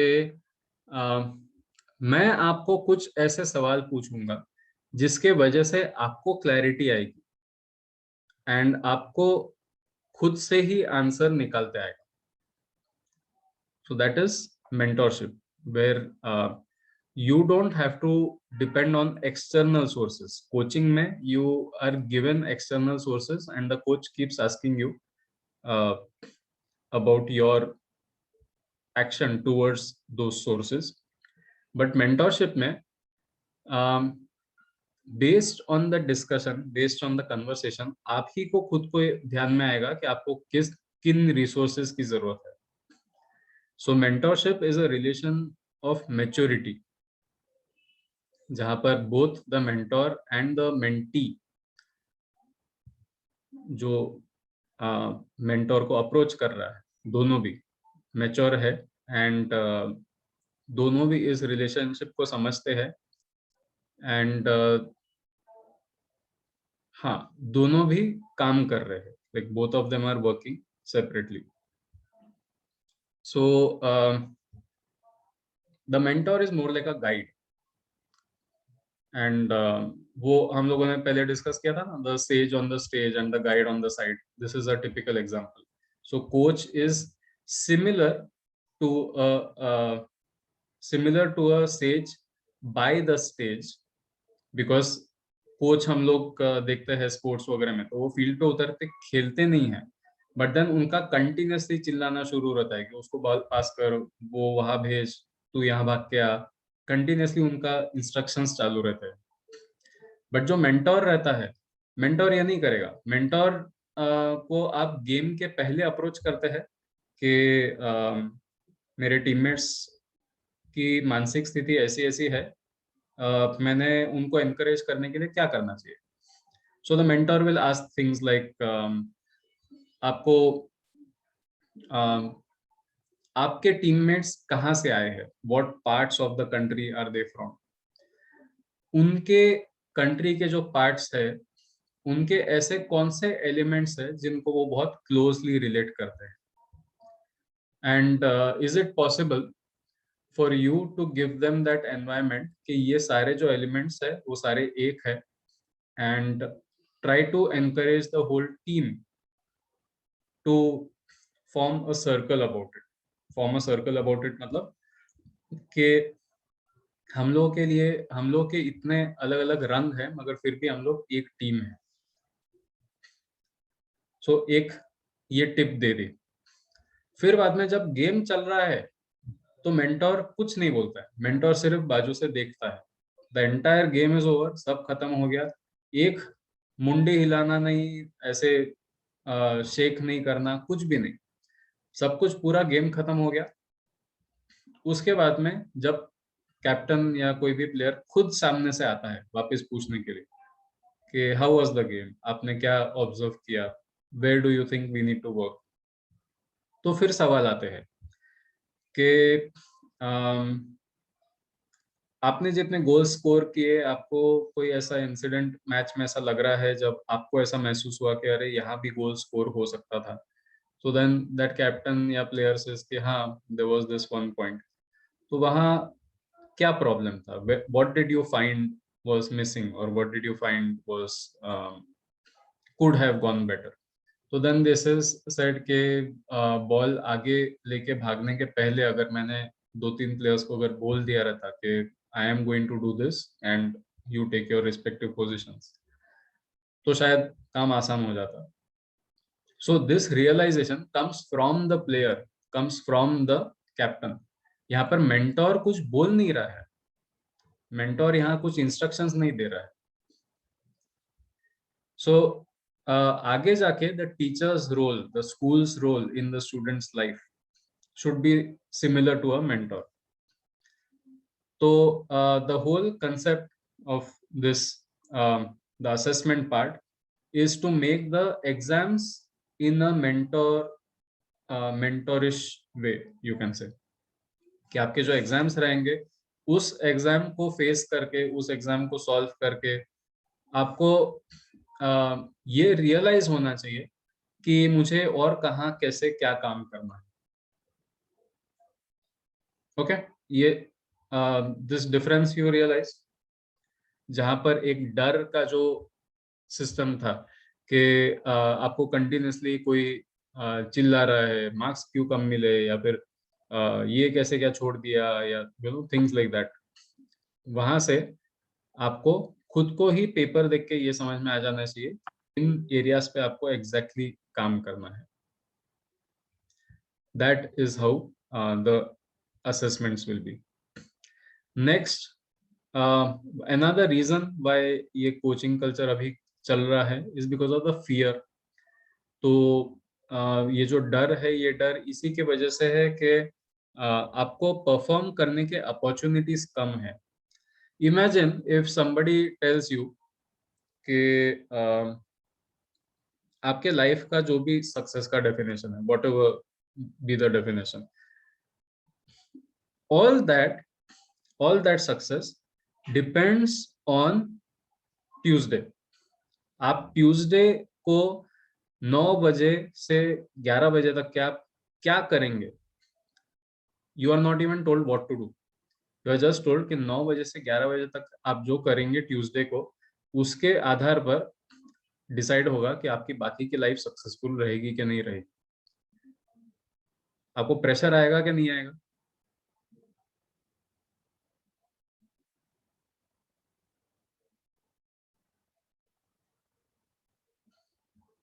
ये सुनकर, ये जानकर आपका वीकेंड कैसा जाएगा?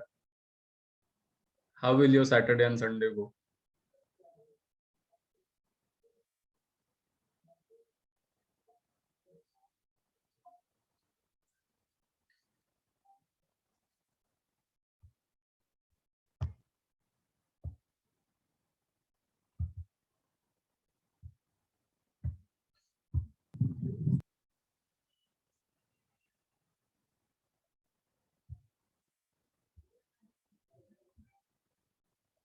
पूरा टेंशन में जाएगा, क्योंकि आपको पता ही नहीं है कि आगे क्या होने वाला है। एंड दिस सिचुएशन, ये अगर रेगुलर बेसिस पे हुई, हर 6 महीने में हुई, तो can you imagine how destructive that is for your brain cells. हम लोगों ने ऑलरेडी देखा कि endorphin, dopamine, serotonin, oxytocin and cortisol का इफेक्ट क्या होता है।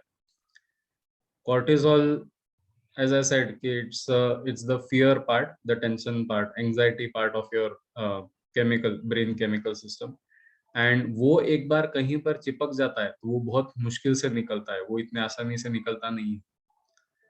तो ये अगर हर 6 महीने के बेसिस पे है, तो देन ऑटोमेटिकली वो लाइफस्टाइल बन जाती है, जहां पर आई एम बिकमिंग इनडिफरेंट। मतलब ऑलरेडी मेरे ब्रेन केमिस्ट्री में इतना टेंशन आ चुका है कि अब मुझे फर्क ही नहीं पड़ता घर पे कितने लोग हैं, मुझे दूसरा और क्या काम करना है, किसको मिलना है, कितने दोस्त है कि नहीं है, कुछ फर्क नहीं पड़ता। आज लोग हैं आज आजू बाजू में मेरे, जो जिनके साथ में मैं मोबाइल की वीडियोस डिस्कस कर सकता हूँ, कल नहीं है, ठीक है, कल दूसरे के साथ में दूसरा कुछ डिस्कस कर लूंगा। And that is how relationships become. So that is something that is being aimed at, कि ये हम लोगों को चेंज करना पड़ेगा। तो पहली बात तो जो हम लोगों ने पहले डिस्कस किया था फॉर्मेटिव समेटिव के बारे में, तो the new exams should be holistic, they should be formative, it should test cognitive, affective, psychomotor domains, तीनों भी, and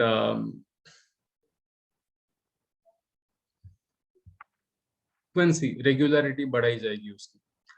So the number of tests, the number of exams will be more, plus 2 attempts तो रहेंगे board exam के, उसी के साथ साथ में you can also have modular board exams.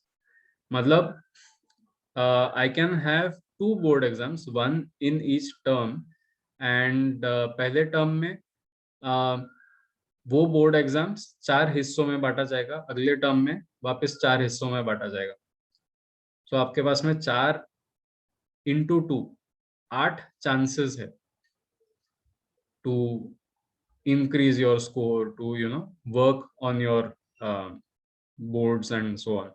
तो ये चीज एकदम फिक्स्ड डिसाइड नहीं है, this is something that is being worked out, and जैसे ही इम्प्लीमेंटेशन आएगा, एनसीएफएससी डिस्क्लोज हो जाएगा, तब हम लोग को समझ में आएगा कि क्या कर रहे हैं। देन इतने फ्रीक्वेंसी से होगा तो मटेरियल भी कम होगा, पर एग्जाम जितना कंटेंट है वो कम हो जाएगा। कहीं कहीं तो ऐसा मेंशन है कि मैथमेटिक्स जैसे सब्जेक्ट्स में कोशिश ये की जाएगी कि हर चैप्टर के बाद में असेसमेंट हो। So these are all the different things, and board exam भी 2 पार्ट में डिवाइड कर सकते हैं हम लोग। या हर पेपर बोर्ड एग्जाम का हम लोग 2 पार्ट में डिवाइड कर सकते हैं। आधा एमसीक्यू रहेगा एंड ऑब्जेक्टिव रहेगा एंड बाकी का आधा डिस्क्रिप्टिव रहेगा। तो ये सारी चीजें they will be designed according to these bodies, NCERT, SCERT, board of assessment, national assessment centre, ये सारे लोग मिल के डिसाइड करेंगे क्या कैसे हम लोग ये कर सकते हैं। तो नेशनल असेसमेंट सेंटर ये नई बॉडी है।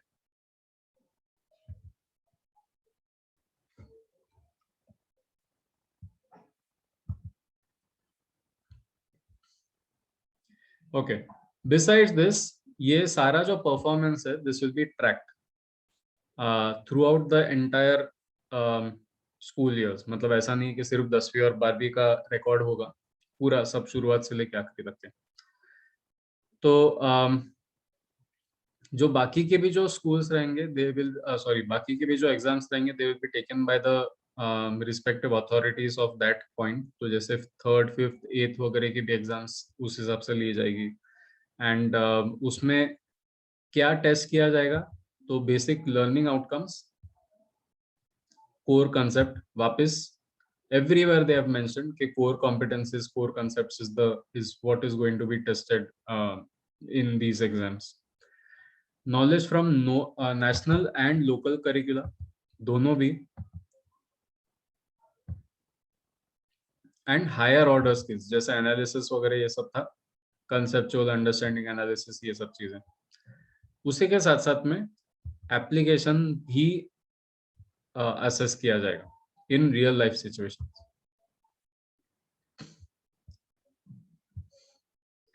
फिर जो ग्रेड 3 है, क्योंकि वो फाउंडेशनल ईयर्स के बाद में आता है, प्रिपरेटरी फेज का जो पार्ट है, तो फाउंडेशनल लिटरेसी के समय पे हम लोगों ने ये कहा था कि द एनईपी इज टारगेटिंग के बाय 2030, 2035 ऐसा समय आना चाहिए जहां पर हर एक बच्चा जो 3rd स्टैंडर्ड तक पहुंचता है उसे कम से कम mathematics, basic reading, writing, listening, speaking, ये सारी चीजें आनी चाहिए, एंड न्यूमरसी। तो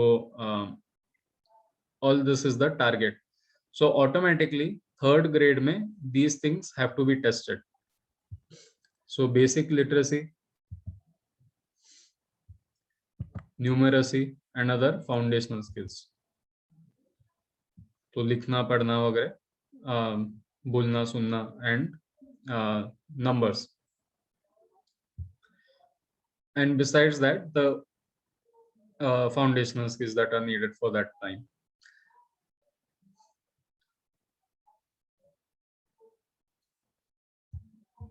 And as mentioned previously के हम लोग ये जो रिजल्ट्स लेंगे उस रिजल्ट्स के हिसाब से जो स्कूल का सिस्टम रहेगा, स्कूल का जो वर्किंग रहेगा, वो बदलने के काम में आएगा। So we already discussed about this कि assessment will not be something that is only for the students, but assessments will be a joint track for the school, the teacher, the parent and the child. चारों को मिला के आगे क्या करना है, कैसे बढ़ना है, उसका एक ये रहेगा। One interesting thing to note here, do you realize what will happen if this is executed perfectly and if this becomes mandatory? Sachin भैया ने जो सबसे बड़ा एक क्वेश्चन उठाया था कि इसको इम्प्लीमेंट करना जरूरी है, उसको अप्लाई करना जरूरी है। तो अगर ये अप्लाई होना शुरू हो गया, do you realize how big a change is to the schools that are running this thing as a business? जो लोग ये डिजाइन कर लेते हैं कि हम लोग करिकुलम इनसे खरीदेंगे, टीचिंग ये लोग कर लेंगे और फिर एग्जाम लेंगे, मार्क्स देंगे और पास परसेंटेज डिक्लेयर करेंगे, उसकी एडवर्टाइज करेंगे, हम लोगों को ये अवार्ड मिला, वो अवार्ड मिला। उनके लिए कितना डिफिकल्ट हो जाएगा ये, वेयर दे हैव टू, जहां पर उन्होंने पहले उस तरह का स्टाफ तैयार किया है जो सिर्फ ऑर्डर्स सुने। ये करिकुलम है, इसको क्लास में जाके पढ़ाना है, इसके ऊपर ऐसी टेस्ट लेनी है, खत्म। Now these teachers have to be those kind of gurus, जो हम लोग के पहले के गुरु थे, वैसा बनना पड़ेगा इन टीचर्स को, ताकि वो हर चेंज को एक्सेप्ट कर पाए, ताकि वो हर चेंज को रीड कर पाए कि हम लोग जो इस क्लास के साथ में, इन बच्चों के साथ में जो काम कर रहे हैं, उनमें क्या क्या बदलाव लाने पड़ेंगे हम लोग को, हम में क्या बदलाव लाने पड़ेंगे, और पूरे स्कूल में क्या बदलाव लाने पड़ेंगे. मतलब the changes are up to the school level. So again, that is one of the reasons why we need to understand what the NEP is saying. So there are a lot of different bodies that are being set up. You have Parakh, you have SAS, you have NAS. तो ये सारे जैसे NAC committee वगैरह होती है, उस तरह से ये स्टैंडर्ड सेटिंग ऑर्गेनाइजेशंस है. एंड ये वो भी बॉडीज है जो स्कूल्स को, कॉलेजेस को थोड़ा बहुत इन्फ्लुएंस करेंगे एंड एडवाइस देंगे कि आपके असेसमेंट्स किस तरह से होने चाहिए, आपकी स्कूल की रनिंग किस तरह से होनी चाहिए. सो परख is performance assessment, review and analysis of knowledge for holistic development. तो एक पूरी बॉडी फॉर्म हो गई है सिर्फ होलिस्टिक डेवलपमेंट के लिए.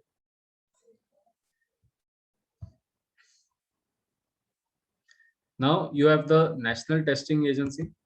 National Testing Agency will offer a high quality common aptitude test, जो हम लोग के नीट वगैरह ये सब है.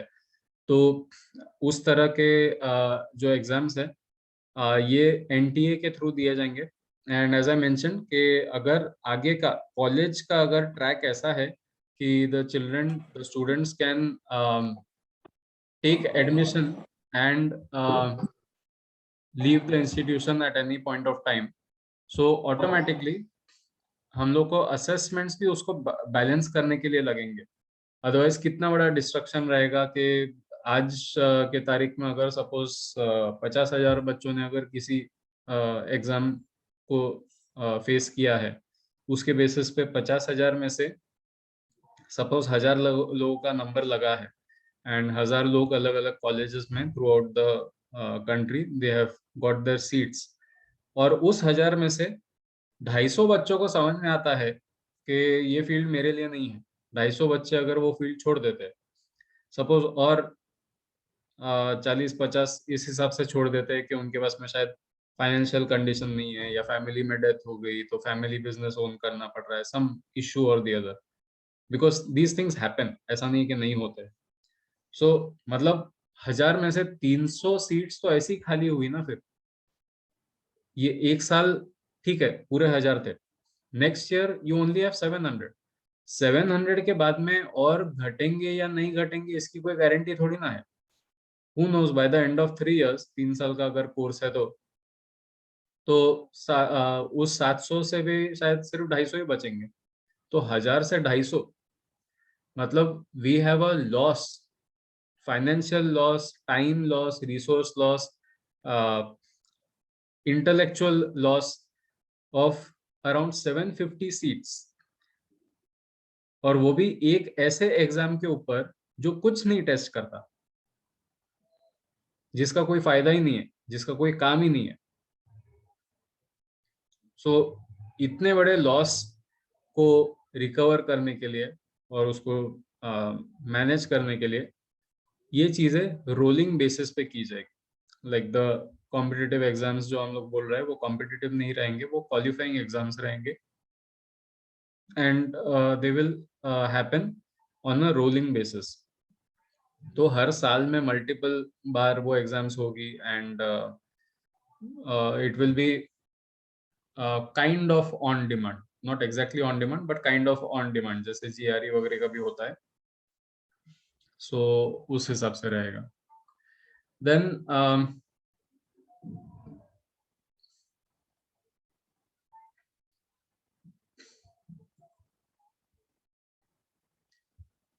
या ठीक है. So that completes the assessment part.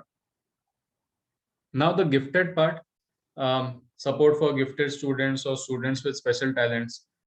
So does anyone know the word for these people? कोई ऐसा बच्चा जो 8 साल की उम्र में बिना कोई कोचिंग के अपने आप पूरा एक्सपर्ट लेवल पे पियानो बजाना सीख जाता है, या फिर कोई ऐसा बच्चा जो मैथ्स देखते से ही उसे ऐसा लगता है कि this is my thing and can solve very complicated mathematical problems even by the time they are in 7th standard, 8th standard.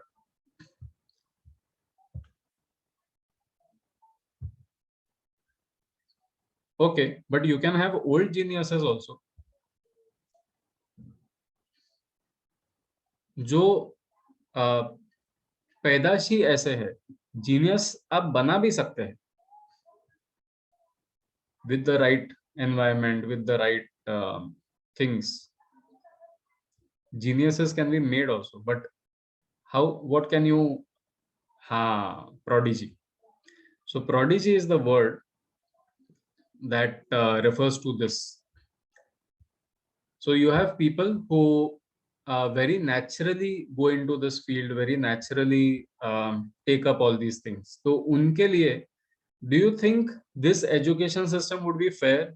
Even this education, इतना अगर लूज हम लोगों ने रखा, इतना अगर फ्लेक्सिबल हम लोगों ने रखा, फिर भी ये एजुकेशन उन लोगों को जस्टिस दे पाएगा क्या? उनके स्किल्स को, उनके टैलेंट्स को जस्टिस दे पाएगा क्या?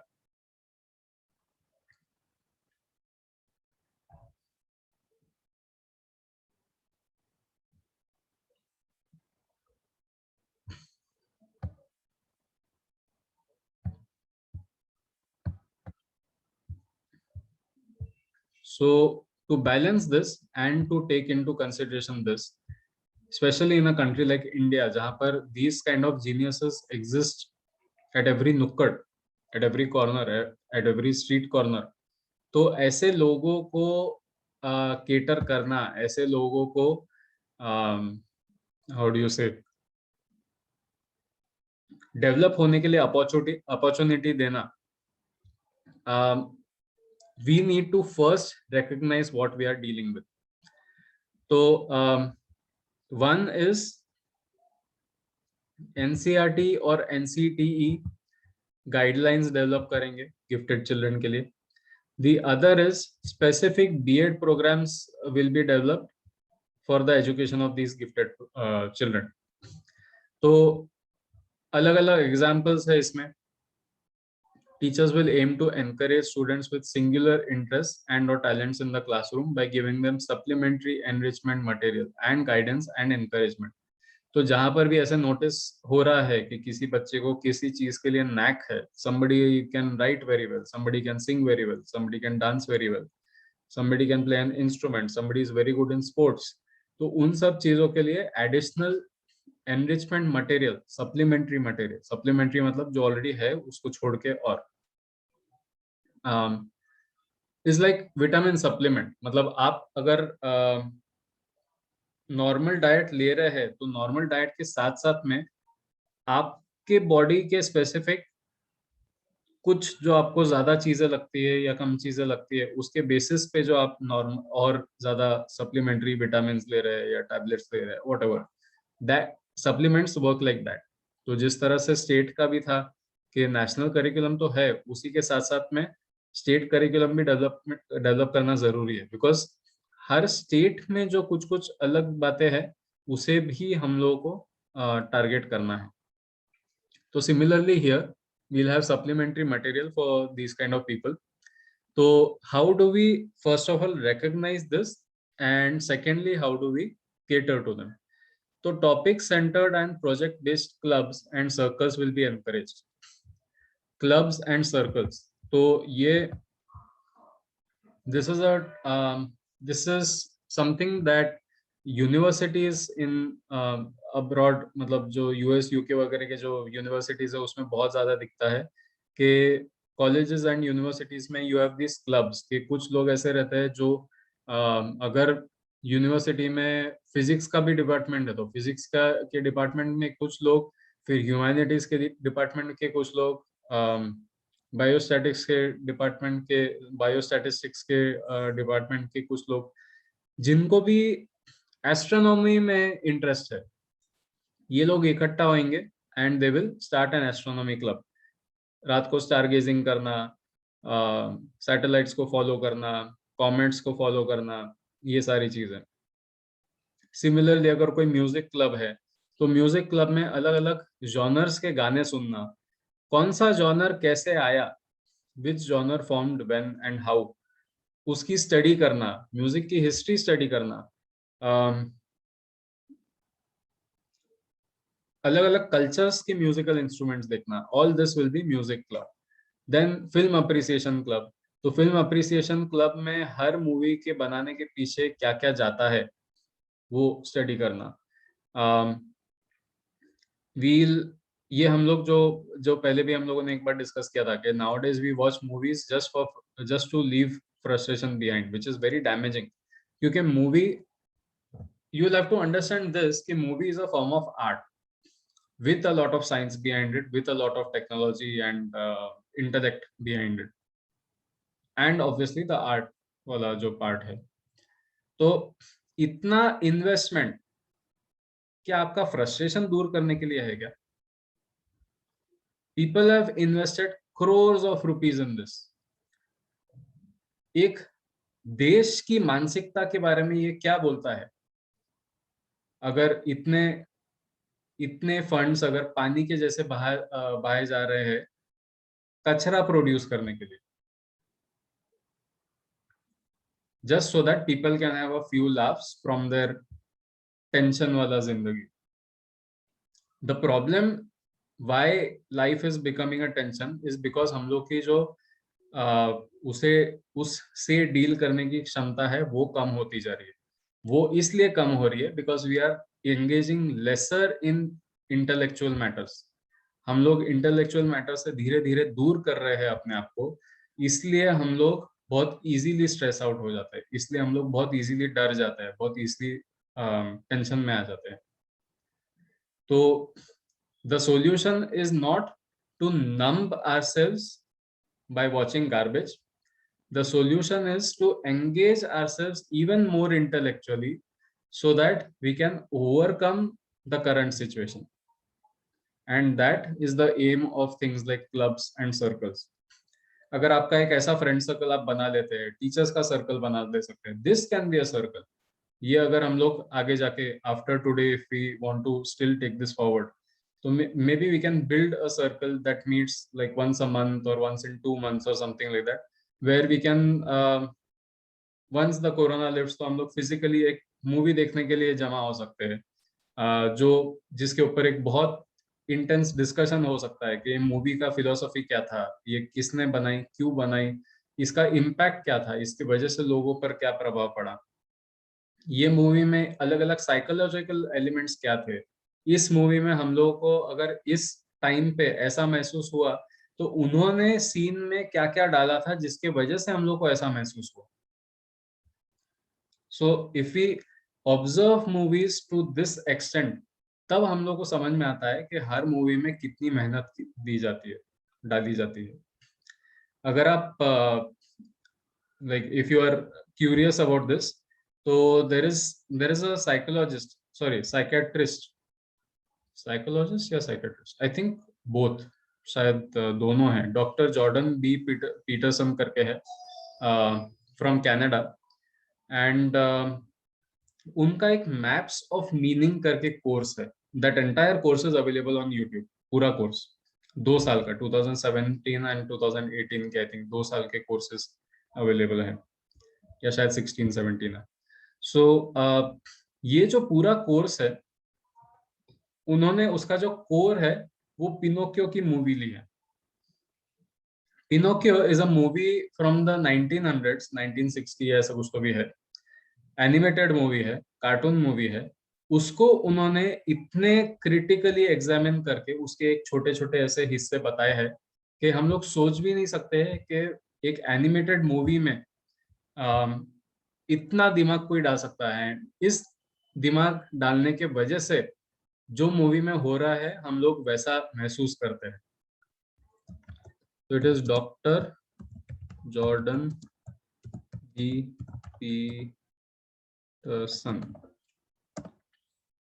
It's a difficult course, it's not an easy course, but आप थोड़ा सा एक झलक देख सकते हैं. You can search for doctor Jordan B Peterson Pinocchio.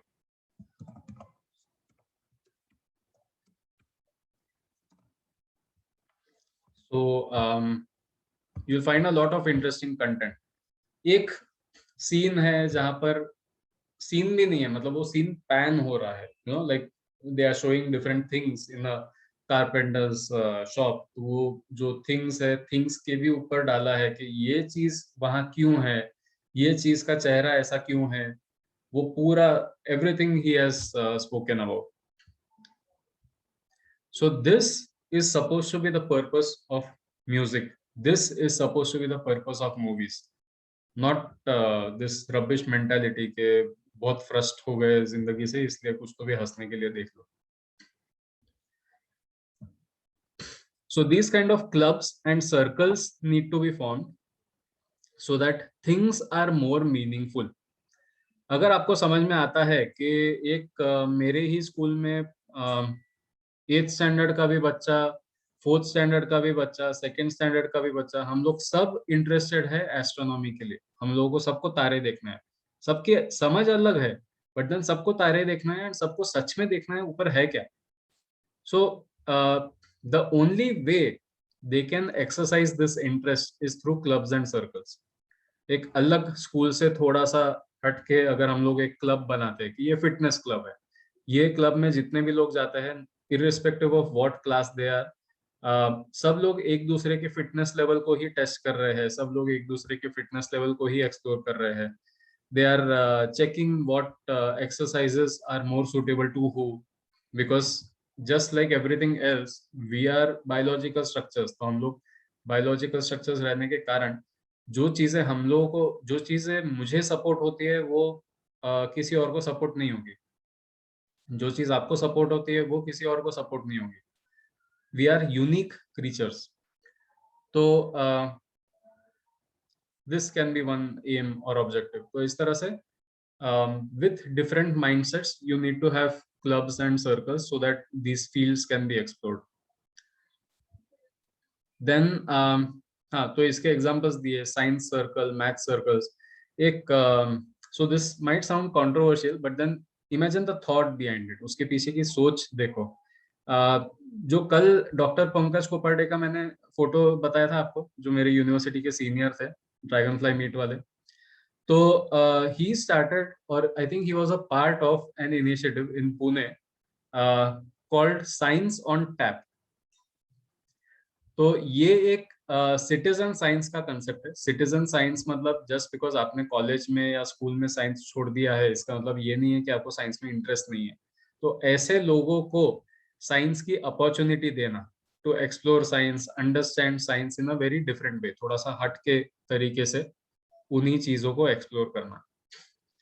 तो पुणे में बहुत हाई स्टूडेंट पॉपुलेशन है, बहुत सारे कॉलेज के स्टूडेंट्स है, यूनिवर्सिटी के स्टूडेंट्स है, प्राइवेट यूनिवर्सिटीज भी है. सो ये सारे लोग यूजुअली स्कूल के बाहर मिलते हैं. तो कहाँ मिलते हैं?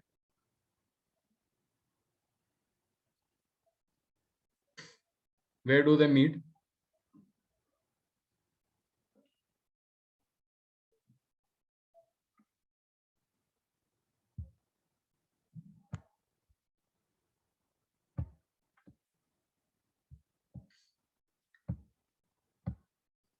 I know there are a few people here who have lived in Pune. So नहीं, ये तो कैंटीन्स तो स्कूल के ही आसपास या सॉरी कॉलेज के ही आसपास या उनके ही कैंपस में हो गया. But then after that when they go out, जो उनके फैंसी मीट्स होते हैं या फिर यू नो सोशल मीट्स होते हैं, तो वो कहाँ होते हैं? Yes, coffee shops and inns, pubs, bars, lounges. Yes. तो ये जो एरियाज है उनका ये उनकी ये दृष्टि थी कि all these areas also shouldn't be left out. तो बार में भी अगर मिले तो साइंस ऑन टैप, मतलब कॉफी शॉप में या बार में जब आप बियर पोर करते हैं तो you do it out of a tap. जब कॉफी शॉप में जब मग में कॉफी लेते हैं तो you do it out of a tap, तो साइंस ऑन टैप। तो आप जहां पर भी हो, you are in a bar, you are in a lounge, you are in a coffee shop, तो हम लोग वहीं पर मीट लेंगे, वहीं पर मिलेंगे और साइंस के बारे में बातें करेंगे।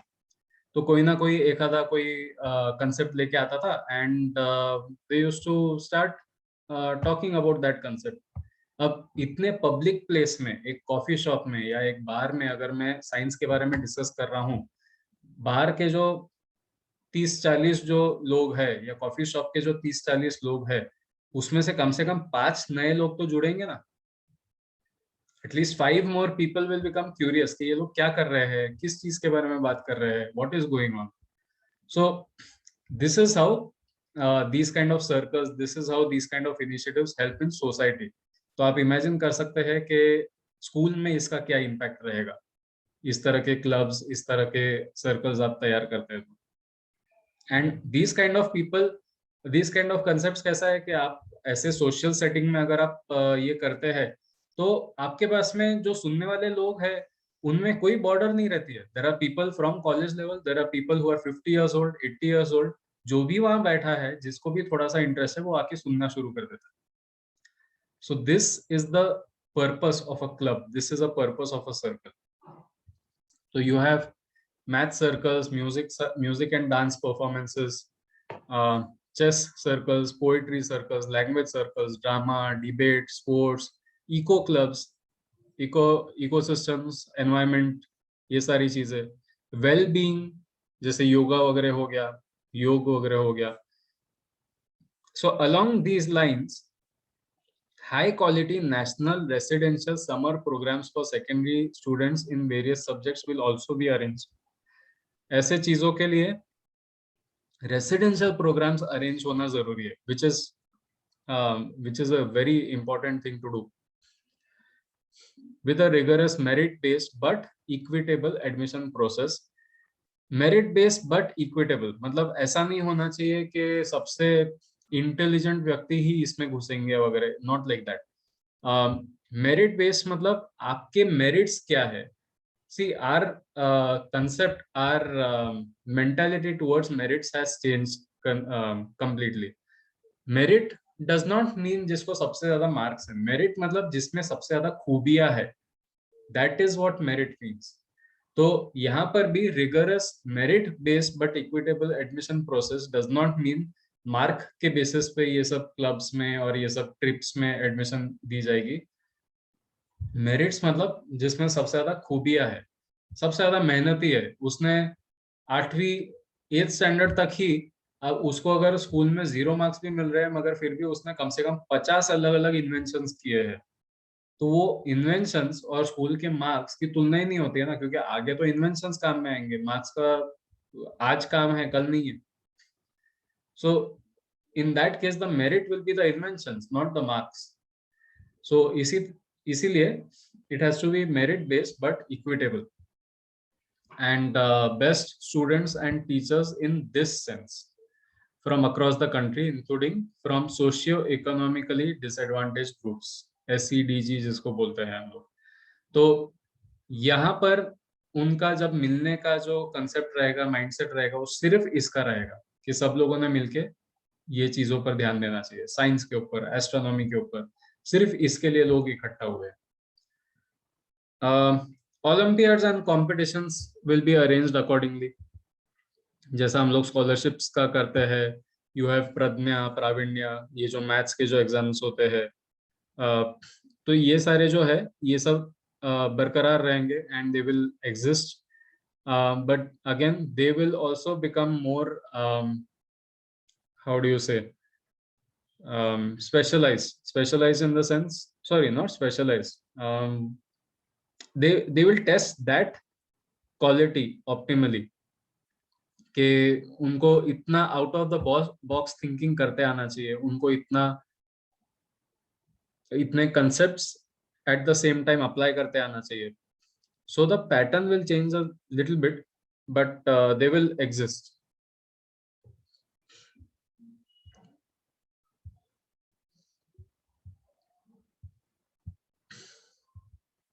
देन इंटरनेट कनेक्टेड स्मार्टफोन्स और टैबलेट्स आर अवेलेबल, तो उसके लिए क्विजेस, कॉम्पिटिशन्स के जो एप्स रहेंगे, इनके थ्रू भी ये जो यूनिक स्टूडेंट्स है उनको बढ़ावा दिया जाएगा. Now coming to the teachers part. So it is already 10:54.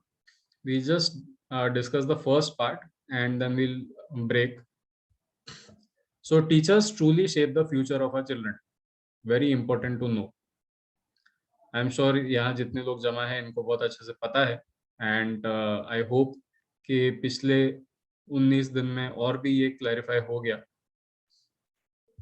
So teachers truly shape the future of our children and therefore the future of our nation.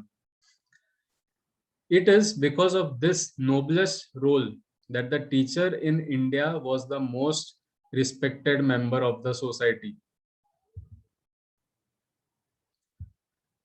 Only the very best and most learned became teachers.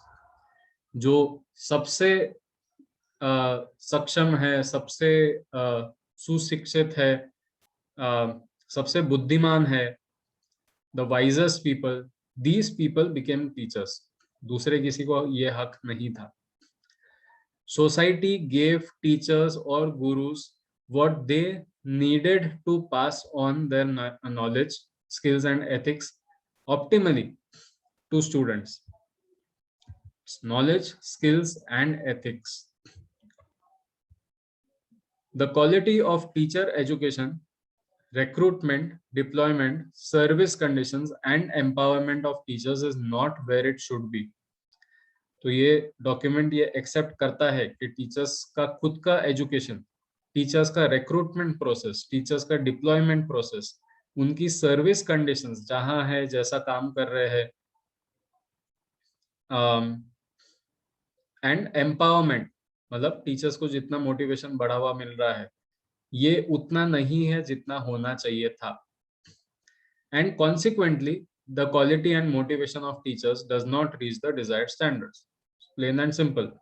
Teachers की अगर ढंग से education नहीं हो रही है, recruitment नहीं हो रही है, डिप्लॉयमेंट नहीं हो रही है, कहाँ भेजना वगैरह, एंड जहां भी भेजा जा रहा है वहां पर भी उनके कंडीशंस ठीक नहीं है, तो कोई टीचर्स बनना भी नहीं चाहेगा, और जो बनते हैं वो आउट ऑफ चॉइस नहीं बनते हैं ज्यादातर. एंड क्योंकि एंड जो आउट ऑफ चॉइस नहीं बनते हैं टीचर्स, उनको भी अगर ढंग से एम्पावरमेंट मिल जाता, उनको भी अगर ढंग का मोटिवेशन मिल जाता, तो even they would choose their role as teachers and they would act accordingly, मगर वो नहीं हो रहा है. सो क्योंकि ढंग का एम्पावरमेंट नहीं मिल रहा है, एंड अगर टीचर्स ही ढंग के नहीं है तो एजुकेशन कहाँ से ढंग का मिलेगा. The high respect for teachers and the high status of the teaching profession must be restored. जो टीचर्स के प्रति रिस्पेक्ट एंड टीचर्स का जो स्टेटस था उसे वापस एक बार उस पद तक लाना जरूरी है. So as to inspire the best to enter the teaching profession, ताकि जो सबसे वापस वही सर्वश्रेष्ठ वगैरह जो है, सबसे अच्छे पासिंग मार्क्स वाले, सबसे मेरिट वाले, वो all those people, most skilled, most intelligent, all these people, they choose to become teachers. The motivation and empowerment of teachers is required to ensure the best possible future for our children and our nation. Teachers का empowerment and motivation, empowerment मतलब and motivation मतलब ये हम लोग बाद में discuss करेंगे eight 11:30. But ये दोनों सबसे ज्यादा जरूरी है इस कंट्री के बच्चों को एक ढंग का फ्यूचर देने के लिए. Okay, so we'll pause here and we'll rejoin this conversation once we are back.